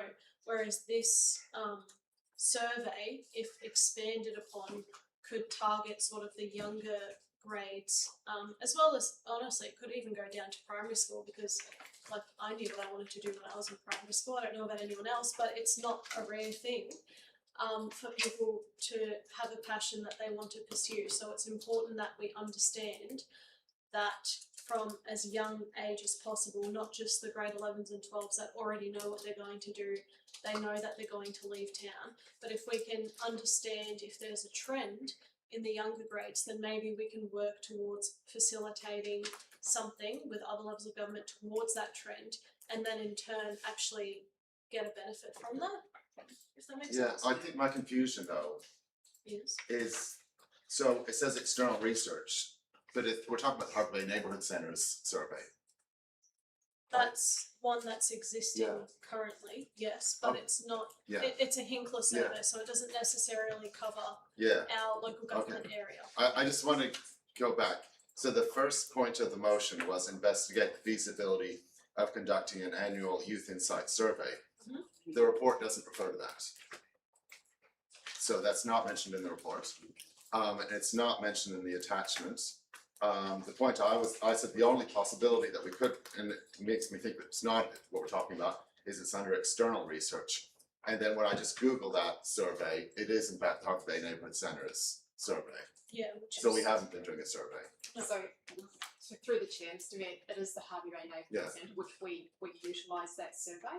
The survey, and James, correct me if I'm wrong, doesn't cover all of the Fraser Coast No. region. So what we would be doing is utilising the basis of that survey and ensuring it covers the broader Fraser Coast region to inform the insights into the youth framework. So we are going to do this youth survey. It's just not in the. As part of many. It's not in the report and it's not in the attachment. It's not mentioned.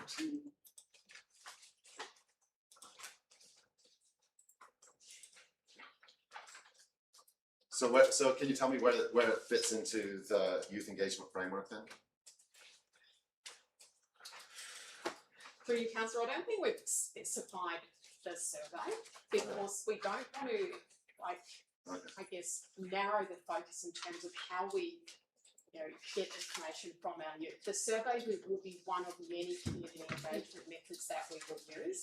But as the team work through implementing the framework, this is very much a co-design process. So for us to sit back in our offices and develop the survey would be a little bit inconsistent with what we're trying to achieve here, which is to really work with youth in terms of co-designing the process to draw information from them. So yes, it is very likely a survey will form part of that. We have the bones of the survey currently that we can utilise for the broader region, but as part of the co-design, we may not believe that is the best method to get that information. I never complete surveys. Hence why we have the details. The only reason I ask is we have a report here as a result of a resolution, and the very first, it's not even the first sentence, it's the first point, investigates the feasibility of conducting an annual youth insight survey, and then it goes into details and details. And the report is silent on that. And the actual mention of the survey in the framework, I think, is something completely different. It's I mean, it's been running for 10 years now, I think, our Neighbourhood Centre survey. Can I just add? I take the point, Mr. Mayor, in terms of the way the report's been written and it doesn't explicitly relate to point one. If you go up to the council resolve, that council request report and copies available to gather the views, aspirations and intentions of young people across Fraser Coast, including our survey and a range of other things. So the report has really been written from the point of view of that first sentence to say how might we gather the views and aspirations of young people, including the survey, in the right context. What we haven't done in the report is explicitly stated where and when a survey may be used. If you look at the attachment, there is a needs identification piece, and we're talking there about engagement forums or activities that specifically seek. So it would be in that sort of instance where you would potentially use a survey or other methods that we know. Yeah, but then it says that there's external research. In the report itself. No, in the attachment. Yes. The second page. The survey is talking about CIFA data, the census, all external surveys. So just for my benefit then, I thought we passed a resolution that was looking into doing a survey. In the wording of it says we did. We haven't done that. What went wrong? If that was my intention, what was wrong with the resolution that we didn't do a report into doing a survey? And again, I don't complete surveys. I just feel like the resolution asked for a report on conducting a survey. The resolution asked for a report on. Oh, I can. Well, you didn't do the report. No, I didn't, but I spoke through it with the staff before it came to council to make sure that we were heading in the right direction. Because, whilst I am also young, surveys don't always, if you look at any of our community engagement, the youth bracket is always underrepresented. So whilst I had the idea of a survey, and the staff have rightfully investigated the feasibility, we have found that that's not always necessarily the best thing to do. And in discussions with the staff that have written this report and the CEO, we decided that yes, while we might partake in a survey, because every year for most seniors they do a survey. The schools do their own survey about where they're going because they like to capture that data, and we thought we might be able to nudge into that. It's not the best way to capture data from youth.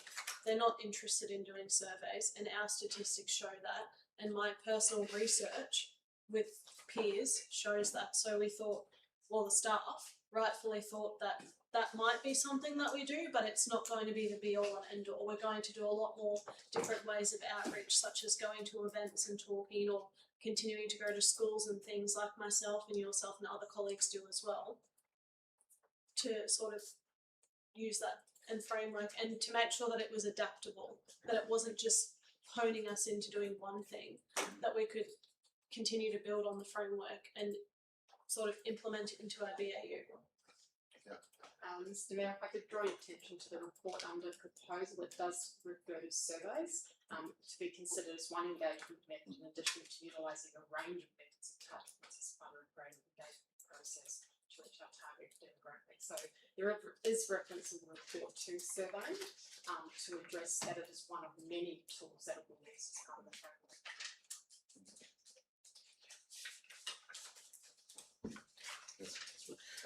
Thank you, Mr. Chair. I just wanted to go to top of page 118, risk implications, and the bottom of page 117, finance and resource applications. So point 2 of risk implications is the current resourcing level of approximately 0.25 FTE for youth development may be insufficient to deliver the increased engagement activities proposed in the framework. And then finance and resource applications says as part of the resourcing, councils should consider the following commitments. A, increase existing community development resources for staffing and programs. B, reduce current service level to accommodate increased service to youth. If we decrease service levels, will that be considered by council or just operationally decided what the community engagement team does within themselves? Through you, Chair. Councillor, we would come back to council and talk to them around any potential or proposed changes to service levels, particularly externally facing service levels. So whilst it's an operational decision, it would be something done in conjunction with councils in terms of, I guess, the appetite and the merit for any service level changes or reductions. And it would likely be a reallocation of services within that area in terms of how we can best service the youth framework implementation. That will also be a bit of a moving feast in terms of how much engagement we're doing and how involved we are in terms of the youth engagement at that time. So it likely will not be a very clear black and white answer. It might be something that we need to move throughout the implementation of the youth framework. Yeah, my reading, and correct me if I'm wrong, Director, is that we are going to start at the 0.25 and see how much we can deliver under that. But then there'll be a further discussion with council if there's something beyond that. Is that correct? Yeah, through the chair, that's correct, councillor. At this time of putting the framework together, we can do that with the current resourcing. I guess rubber hits the road when we actually go out and do the youth engagement, actually start applying the framework, and we'll have a better understanding at that point of potential changes that we might need to look at to resources. Thank you. Any further speakers or questions? I think Councillor Mann had a hand. Councillor. I think that all of my questions have actually been answered, so I'd just like to speak in favour of this, if anything, if that's okay. Yeah. Okay, thank you. I want to commend both Councillor Farad and Mayor George Seymour for their interaction with the youth in our community, and I think this is a positive outcome from that. Attending a few LGAQ conferences and functions recently, we've learned that we are actually one of the few councils that is looking to implement these sort of practices. And I think that's a really, really important thing for the two reasons that Sarah pointed out, and that was that we're our ageing demographic, but also the fact that our young people need a place to be heard. So I'll be voting in favour of this. I think it's a great step forward for our council in recognising our youth and pointing out the importance of our youth in our community. Any further speakers or questions? I'll put the motion. All in favour? Any opposed? That's carried unanimously. The next item is item 11.3.2, operational status, constraints and future service delivery, the Maryborough Harvey Bay Aquatic Centres. Councillor Cosgrove. I'll move the officer's recommendation, Mr. Chair. Is there a seconder for that? Seconder, Councillor O'Keefe. Councillor Sanderson. So I've got a amendment motion Yeah. for me, what is that please? So are you moving that as a foreshadowed motion? Or are you seeking an amendment? Seeking it. Okay. Yeah. Can this be done? Can that be done as an amendment? That will be a foreshadowed motion. Yeah. It's Yeah. Okay, yeah, we'll treat yours as a foreshadowed motion. Do you want to speak? We got a mover and a seconder. Do you want to speak to your foreshadowed motion, and then we'll deal with the motion, with the original motion? Well, some people have got to know what the foreshadowed motion is. Sure. Yeah. So, That's okay, Mr. Mayor, happy to. So, colleagues, my amended motion, which we've seen this morning, was to change point 1 and 2, or add point 1 and 2 instead of the original two parts of that recommendation. Point 1 was to resolve to implement option A, which is outlined in the report from summer 2026, and also point 2 was that this trial be a trial for the period of 12 months and that any changes to the trial be discussed with council prior to being implemented. If I could speak to that, Mr Mayor, I can do that quickly. We'll get you to, you've raised it as sort of this foreshadowed motion. Perhaps if you're speaking against the motion, you can you raise it then. I'll call upon the move of the motion. Councillor Cosgrove. Thank you, Mr Chair. I'd like to speak in favour of the motion that I've moved. And in doing so, I want to commend Kieran on his work with the aquatic centres. I think he's really turned the culture around, and he has really, just improved things so that we have a sustainable operation. Whilst I appreciate that, we could push as hard as we wanted with moving back to 7 days and the like, I think we would expose ourselves to operational risk where we could be back here in who knows how many months having failures again, because this is in some regards, there are core workers, but there is a transient workforce in some ways where we have year 12 students who then go off to uni in the summer. So I want to see certainty in this area, and I think that the officer's recommendation in this proposal to remain as is the best way to deliver certainty. It's the best way to ensure that our staff are on the ball, doing the very important work of being the last line of defence for people drowning. So, staff fatigue, staff training, which is achieved in a better sense by having that 1 day closure at each of the aquatic centres. But I also think about the bottom line on this. We can't just keep asking the community for more and more and more. Aquatics are, whether we like it or not, a heavily subsidised activity. I might be recollecting this wrong, but my recollection is the substantive director prior to Tina once answered in a briefing that if we were to charge the current numbers, we'd have to charge $50 a head to get into the pool. It's that subsidised. I think that at the moment the community at large is settled on what's happening with our aquatic centres. I'm willing to have that conversation with community members. How much more do you want to pay on your rates to go to 7 days? I think we have the right balance at the moment, and we also are minimising the risk of pushing to 7 days, having a failure again, and this saga continues. We have operational surety with the current arrangements, and also I just wanted to point out, I think there was myself and 3 colleagues at a briefing on a Friday a couple of weeks ago, and I think the detailed explanations that were given to the councillors that were in attendance, particularly on child safety, because I was kind of one mind, and after hearing the explanations around child safety, I think it's vital that we have, when we are doing these children's programs, that needs to be closed to the public.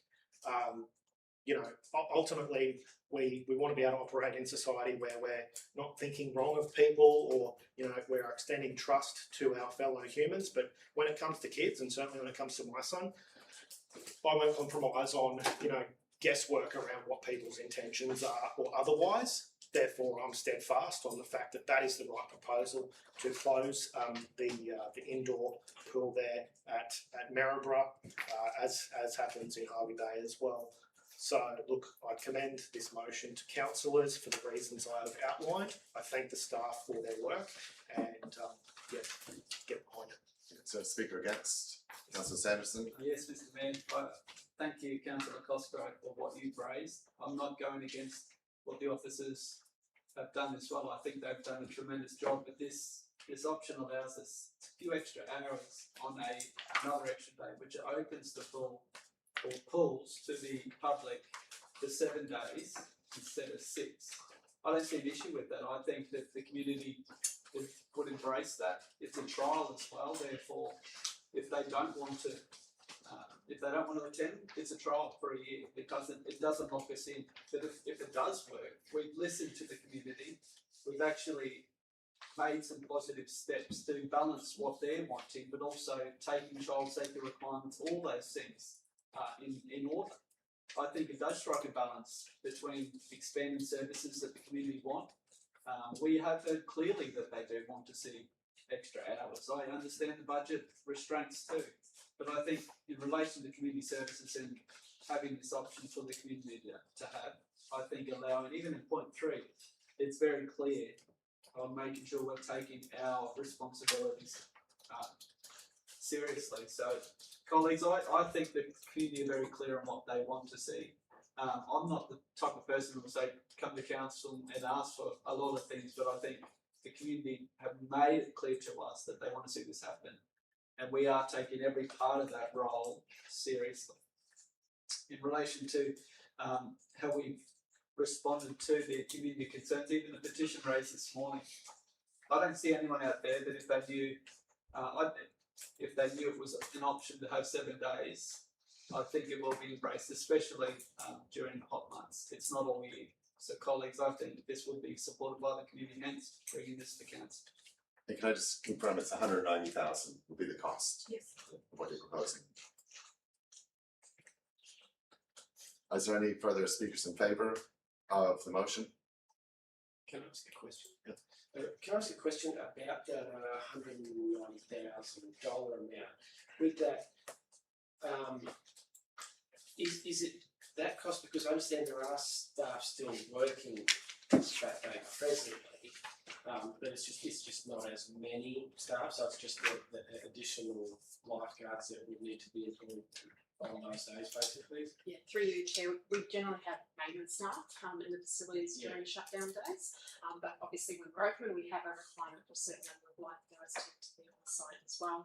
The restricted opening hours allows it to be a 1 shift, which makes it better from an operational perspective. But yes, it's the lifeguard staff predominantly as the hours. Would there be even any opportunity if you're looking at something like we're just going to have 1 pool open rather than multiple pools or something that would reduce the amount of lifeguards required? Through you, Chair, potentially, Councillor, I'd be concerned around operationally how we do that. But yeah, generally lifeguards you need 1 per body of water. The golden rule is they need to be able to get to an immersion in 20 seconds, I think it is. So technically, yes, we would need to think through what that looks like and what it actually does to reduce pricing. So I think in principle, potentially, but we'd need to think through that in a bit more detail. Yes. Councillor Byrne? Thank you, through the chair. I have a few questions.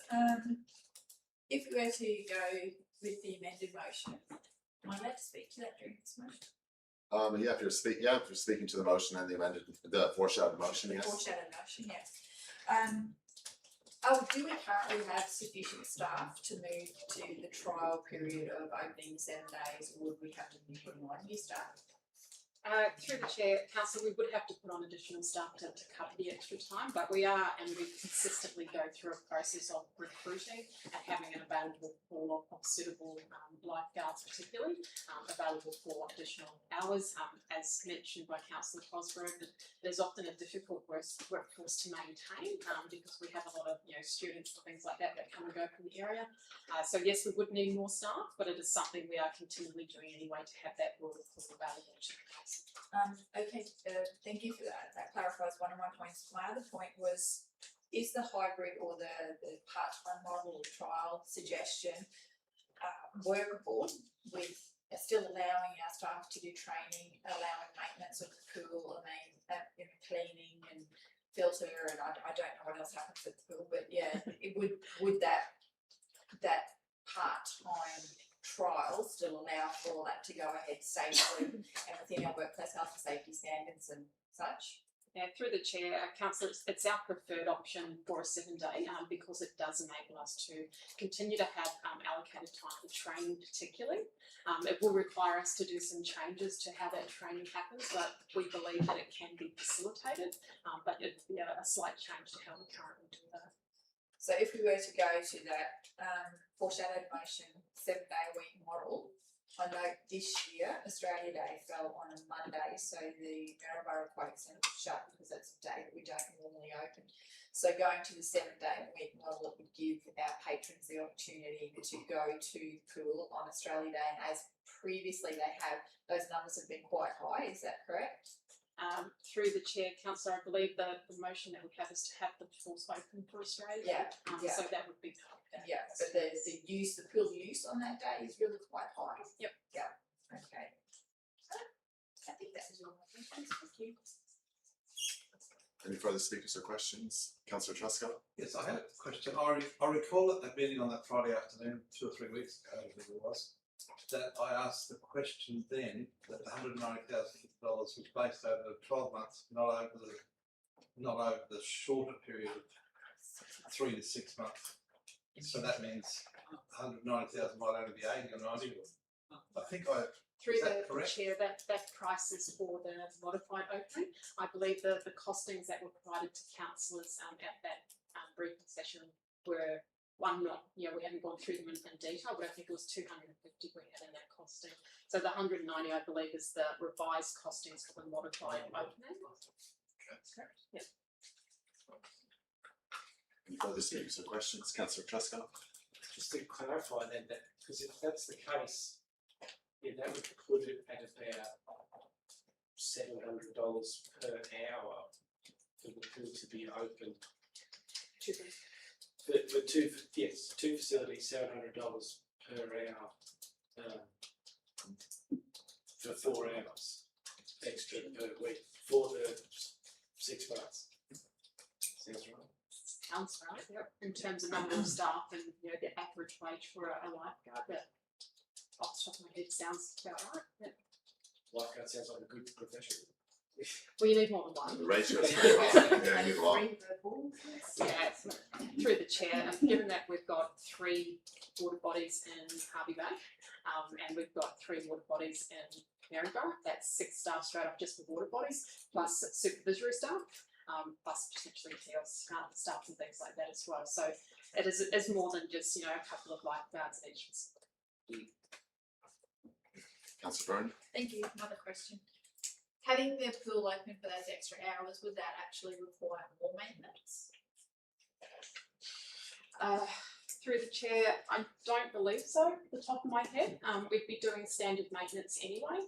The same requirements from public health and safety perspective would still be required. So I don't believe it would increase our maintenance. There might be slightly more gurney work to clean up after that day, but that would be the only sort of maintenance that I can think would be over and above from the standard maintenance. Okay, thank you. Any further speakers or questions? Councillor Truscott? Thanks, Mr. Mayor. I've been feeling in a tight spot on this one because I'll speak against the motion put forward by Councillor Cosgrove.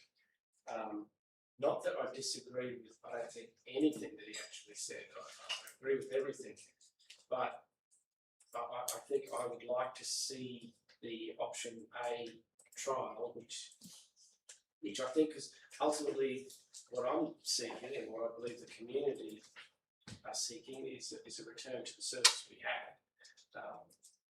It's something we've had forever until recently, and this is in no reflection of the staff at the pool. I think they do a great job, and I support them, and all the other things there about the restricting public access during those learn to swim lessons. I absolutely endorse what they're doing, and that I think it's disappointing we have to do that because of what members of the public have done or are doing. But yeah, I think there is that expectation in the community that we have good for 7 days, and this is a trial for only bringing it back 4 hours on one of those days, and that's why I support that, but I don't disagree with anything that Councillor Cosgrove said. It's a really tight, difficult position to be in for this one. And I'll point out too, I mean, Councillor Sanders put forward a resolution that we can increase the hours by 4 hours a week for $190,000. I would think that we could also look at other facilities like libraries. We could open them on Sundays for similar amounts. If we are if we are in a difficult financial situation and need to look findings, if you agree with that, then you do have to look at service levels. We could open libraries on Sundays and there would be a cost. We could increase the hours at the pools, and as you can see in the report, the cost is $190,000. I think that would be a whole of council decision about what services we increase whether it is libraries or whether we try and save money. And in this case, it's $190,000 for 4 hours. Are there any further speakers or questions? Councillor Cosgrove? Unless colleagues want to speak, I'd like to exercise my microphone politeness to them. Yeah. Thank you. Just wanted to reiterate. I think if we go with a proposal that's not what I've put forward, I think the operational risk of failure increases. We continue this cycle of will they, won't they, on again, off again as a potential thing that can happen. That will increase community angst, not decrease it. And personally, my assessment is I will not increase something, noting that it was previously there, but it's failed for issues that were happening. And I will not increase something and increase the cost of what we're doing if I'm not willing to ask each individual community member to reach even further into their pocket as we try to keep up with massively inflating costs and rising costs. I can't say, if someone comes to me in financial stress and they're struggling with their rates, I can't say, can you try a dip at the pool? I just think that I get why people want the maximum level of service. We all want great services for things we're interested in. We've invested heavily in the aquatic centre and centres in a way that there's probably other areas of the community that aren't seeing that level of investment. Notwithstanding, there will be people upset with us not going back to 7 days, but it has to be done in a way where I can justify the impact that has on someone's rate bill at the end of the day. The financial lot of councils is dire in general. We aren't getting enough funding from the other levels of government, and I think we need to be just really very careful in where we are saying spend more money here, spend more money there, because the community is not an endless money tap and times are tough. Sorry, can I ask a question? Sure.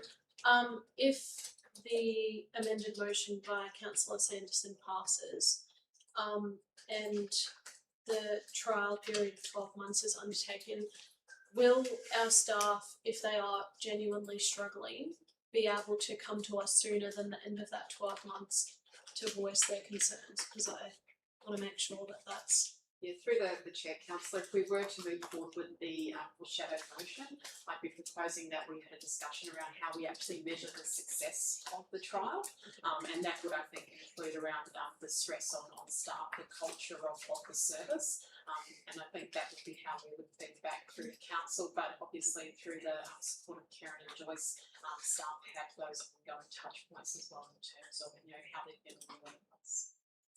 Okay, thank you. Any further speakers or questions? I'll put the motion. So this is the original officer's recommendation. Move Councillor Cosgrove. Second of this. Yep. So if this fails, we go to the foreshadowed motion by Councillor Sanderson. If this motion passes, we move to the next agenda item. So everybody understand? Yep. Yep. I'll put the motion. All in favour? 2, 3, 6, 7. All opposed? That's carried 7-4. So the foreshadowed motion lapses. Item 11.3.3, the Maryborough Time Canon, pages 129 to 139. Councillor Truscott. Thank you, Mr. Mayor. If I can please move the motion I've sent around, but I'll read it out. Which one? Yes, thanks. Yep. So the council, 1, note the correspondence received from the Queensland Police Service weapons licensing. 2, endorse the relocation of all cannons, original and replica, to a compliant storage facility. 3, strongly endorses the return of the weekly time cannon firing tradition. 4, acknowledge that intervention has been sought to reinstate the time cannons through Queensland Premier David Crisafulli, MP by letter, tape. And 5, request a report to Council on outcomes from additional investigations and representations of the Queensland Premier David Crisafulli, MP, and any other relevant bodies prior to any further actions with regards to the cannons, original and replica. Seconded, Councillor Cosgrove. I need to table. Yeah, you're moving that to table. Procedural motion. Yeah. To table the letter. Yeah. Sent from yourself and myself to the Premier regarding the time cannon. All in favour of that being tabled? That's carried unanimously. 9. Yeah. Yeah.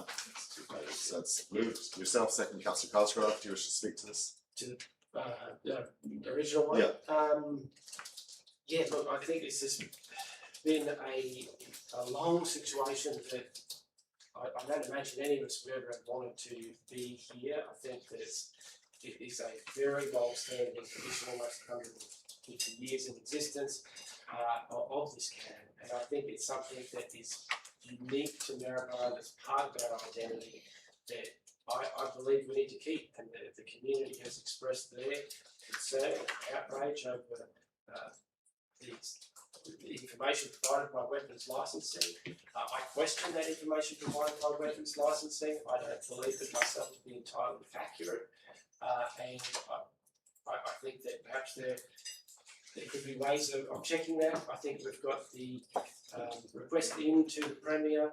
I think it's important that we wait for a response on that, and before doing anything to the cannons that might make them completely permanently inoperable, that we seek other options. I hope that Councillor Byrne may express some other options that may be presentable through theatrical options, and there's other military reenactment venues that I don't know if have fully explored what is available to us, and so I just think that this basically does give us some time in waiting for the Premier's response. Hopefully he's got a bit of sway with that department, and we can bring back a long-standing tradition that's unique to Maribyrnong. Any further speakers or questions? Yeah, Councillor Byrne?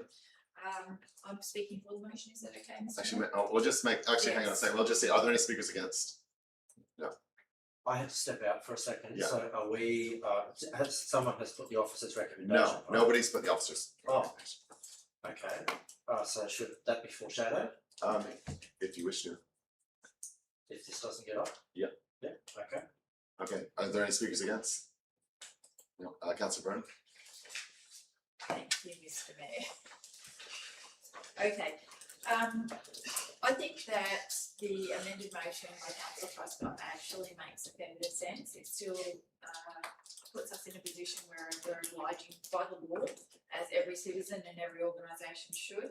I think that there is some conflicting information out there, notwithstanding the huge effort that your team has done. I recognise that this has been bigger than Ben-Hur, and it's a very emotive subject. But I think just putting this motion forward just gives us a few minutes to just explore some of those other options and look at the theatrical reenactment option without permanently destroying or permanently modifying the original guns that have come. It's too big a deal just to rush into this. So I think this allows us to look a little further, take a deep breath, still comply with the law, but let's have a look at some pyrotechnic theatrical options and some other licensing, and just confirm exactly where we're going forward. I'll be supporting the amended motion. Thank you. Thank you. Any further speakers or questions? Councillor Cosgrove? Thank you, Mr. Chair. I speak in favour of this motion and also everything that my colleagues have said. I think the community at large just shakes their head at this type of stuff. We're being overly governed, overly wrapped in red tape. It's sort of symptomatic of an overly bureaucratic society, an overly litigious society where you can break into someone's house, cut your hand on something and then sue them. I mean, people have so many rights but no responsibilities in this day and age, and we have to cater to, the absolute stupidest amongst us. And look, I just think that common sense needs to prevail here. I think if he needs to, the Premier can change the Weapons Act to just get, the fact that there needs to be some structure around it. Sure, I get that something could go wrong. It has to be structured, but this is not a bazooka that can be used in Australia for Moors. It's a replica cannon that has been fired for over a century, and until recently, this shouldn't be another thing that COVID just kills. And I hope the Premier can intervene, and I hope he's the first to come and fire it again when we start firing the cannon again. Yes. Any further speakers or questions? I see you. Just a question on point 3. Just to clarify, I know you're not giving any time frame associated with that point. I just want to be, I understand the point being that obviously if this passes, the council strongly is supportive of returning to that at a time when we can. Yeah, it's, I suppose, to make it clear what council's position is, that if we've got an option of keeping the canon or not, it's that we keep the canon in its tradition that it was. Yeah. This isn't putting a time frame or anything, it is purely putting council's stand position on it. Councillor Martin. A quick point of clarification for Councillor Truscott. I assume that you are saying, as in point 3 there, that we want the canon to return in whatever legal form that it can come back, if it may be that it does require some sort of disenabling of the formal shooting process, being able to make sure that it does come back in a pyrotechnic life-like reenactment. Would that be the intention? Yeah. Yeah. Thank you. I don't know if it needs to be added, but No, I don't big think so. sentence, but yes. I don't think it needs to be added, as long as that's our That's the understanding intention. of that. Yes, I took that to be the case, it's more concerned about time. Yes. yes. Thank you. Yeah, Councillor O'Keefe. Just a question to the CEO. So we received very firm advice from the weapons division on requirements for safe storage, etc. And in the officer's recommendation, it talks to decommissioning of cannons in accordance with legislative requirements. I note that this alternate motion doesn't mention anything about meeting legislative requirements. Do you see that as an issue? Are we able to meet legislative requirements? Because the way I read it is the advice is very clear, and I don't see anything in that amended motion that talks about meeting legislative requirements. I can through the chair. I'm reading point 2, when the words there compliant storage facility to be compliant with the legislation.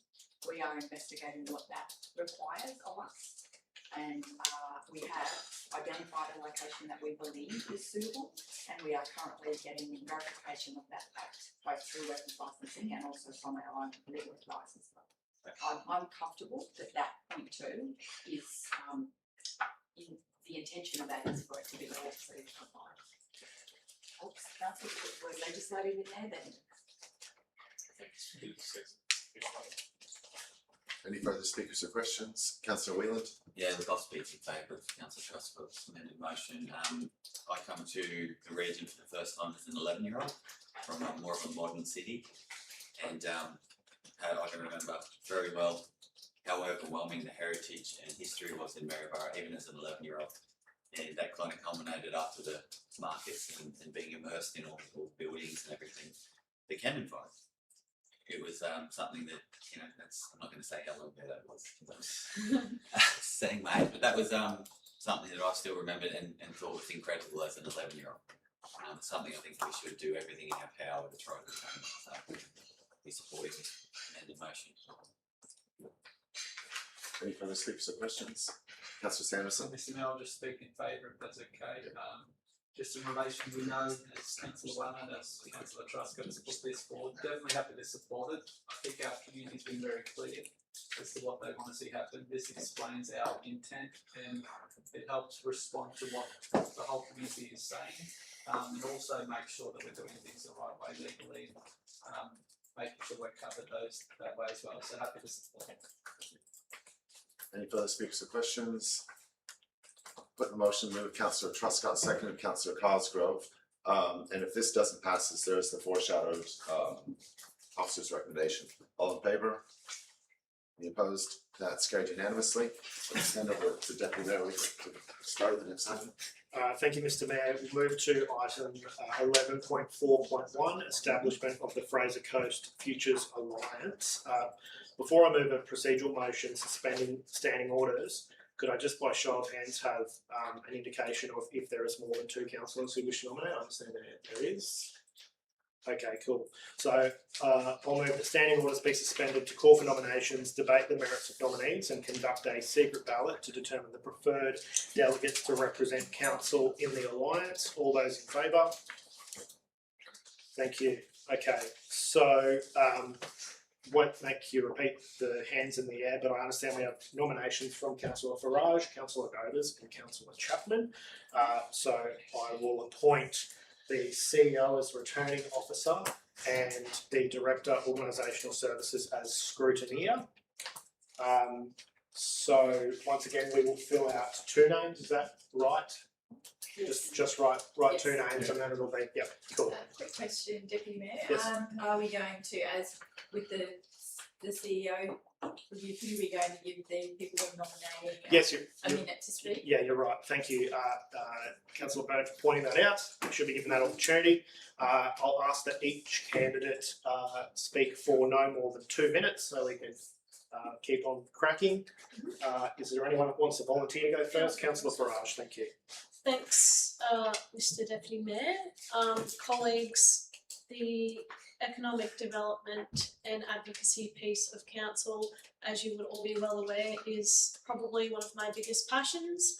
I'm really passionate about, you know, getting business together, understanding what different sectors of our community need and require to move forward.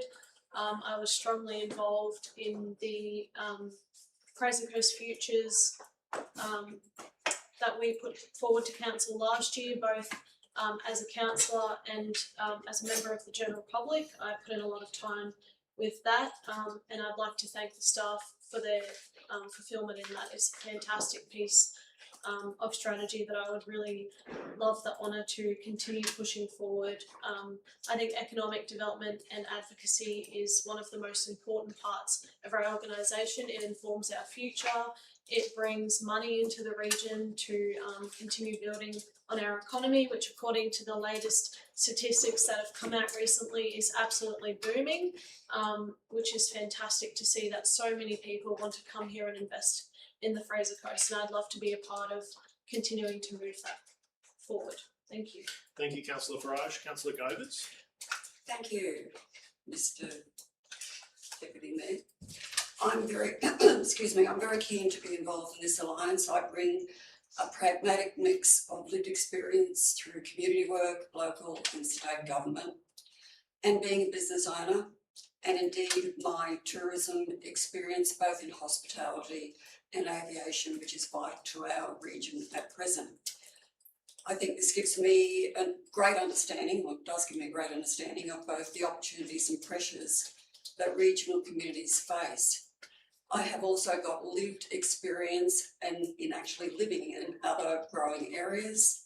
So I've seen firsthand the challenges that can come with growth, but also the opportunities when communities plan well and work together and how it all comes together. I love our region, I love our lifestyle, and I can see the growth future, which is what I'm passionate about and what brought me to become a councillor in the first place. I genuinely care about this region. I believe we're going great places and I'm looking forward to the future that we're heading. So I thank you for your consideration, colleagues. Thank you, Councillor Govers. Councillor Chapman. Thank you, Mr Mayor, Deputy Mayor, councillors and fellow members of the community. This is a strong passion of mine. It's something that I've been advocating for a long time of how we can move this council forward. I'd like to nominate for the Fraser Coast Future Alliance because I believe I can bring strong knowledge, local knowledge, practical experience and a genuine commitment to the future growth of our region. I have lived on the Fraser Coast all my life and I have seen firsthand both the opportunities and challenges that our region faces. My working career has included heavy engineering, construction, operation of my own design practice for 21 years, where I've designed more than 3,500 homes and commercial buildings across Queensland. Alongside my professional background, I've also been heavily involved in the community through projects such as the Bottle Museum, the Gundy Hall refurbishment, Riding for the Disabled, the Harvey Bay PCYC and many local organisations including sporting groups. As a councillor, I have continued to have a strong support to future growth with economic development, infrastructure, tourism, small business, because I believe strong communities create strong economies. We can also learn from the studies I have made through the success of other councils such as Shell Harbour City, Redland City, Ipswich City and Sunshine Coast councils, where strong economic development models, investment attractions, tourism growth and partnerships with industry have helped strengthen their local economies and created long-term opportunities for their communities. I believe the Fraser Coast Future Alliance is an important step towards bringing together industry, businesses, education, tourism and the community to help shape the strong future for this region. I would like to value the opportunity to contribute to that vision. Thank you for your consideration, councillors.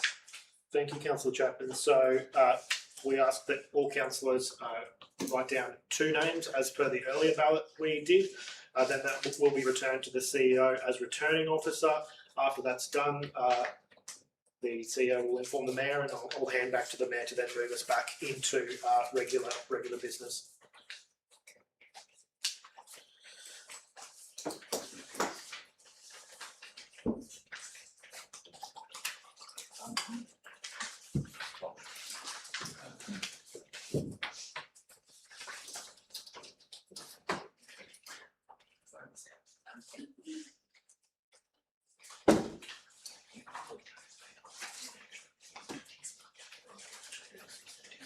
Yeah. Okay, I'll call on you. Yeah. Thank you.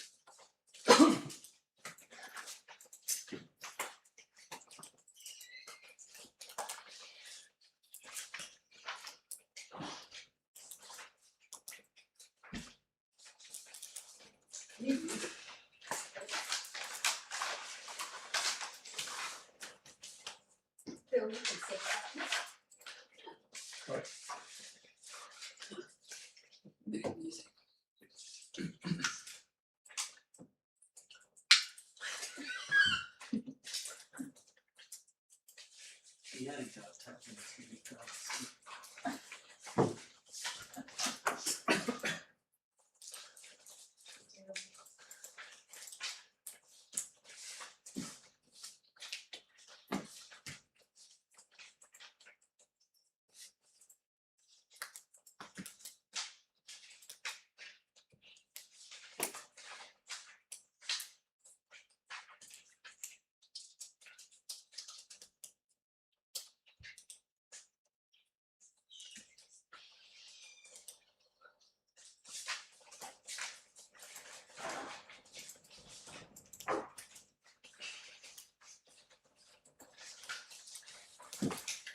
The 2 candidates with the highest number of votes are Councillor Farage and Councillor Govers.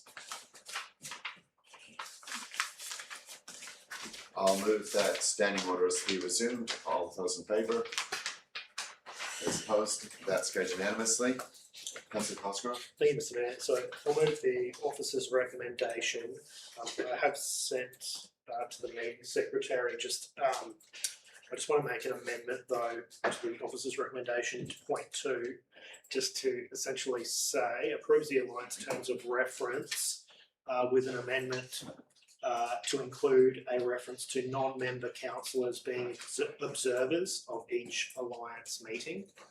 We discussed that in the I think agenda forum, but just to make that very clear that all councillors can attend in an observer capacity, will receive invites and the like.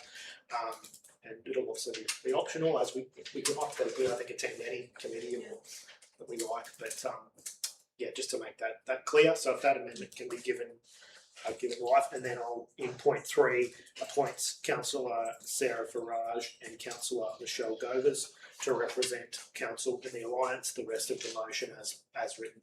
Is there a seconder for that? Councillor Farage, any speakers or questions? Put the motion, oh sorry, Councillor Cosgrove. Thank you, Mr. Chair. Just wanted to commend Justine and Catherine, who's in the room as well, on their work to get to this point. It's obviously competitive out there, and we need to be making sure that the Fraser Coast is pumping along economically. And this is a great strategy, and this will be the next step in that process to make sure that the Fraser Coast is a thriving place to live, work, and invest. And hopefully we get some awesome expressions of interest from some great community members and business people to help us on that journey. So thank you to Justine, thank you to Catherine. And yeah, well done. Any further speakers or questions? I'll put the motion, all in favour? Any opposed? That's carried unanimously. The next item is 16.1.1, the Auditor General's Interim Observation Report in supplementary agenda. It's a mover that we received a notice. Councillor Burns, seconded Councillor Farage. Any speakers or questions? I'll put the motion, all in favour? Opposed? That's carried unanimously. In terms of item 15.1, is there anyone that wants us to move into confidential for this? If not, is there a mover for the recommendation? Councillor Paul Truscott, seconded Councillor Farage. Any speakers or questions? Put the motion, all in favour? Any opposed? That's carried unanimously.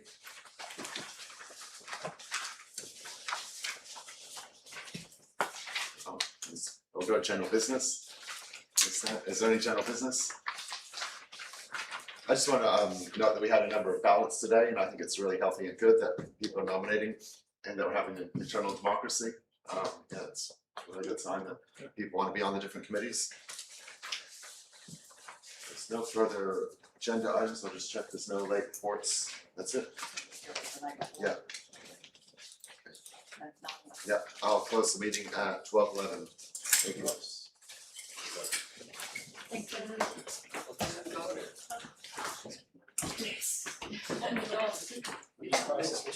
Yeah, she was 12. Yeah.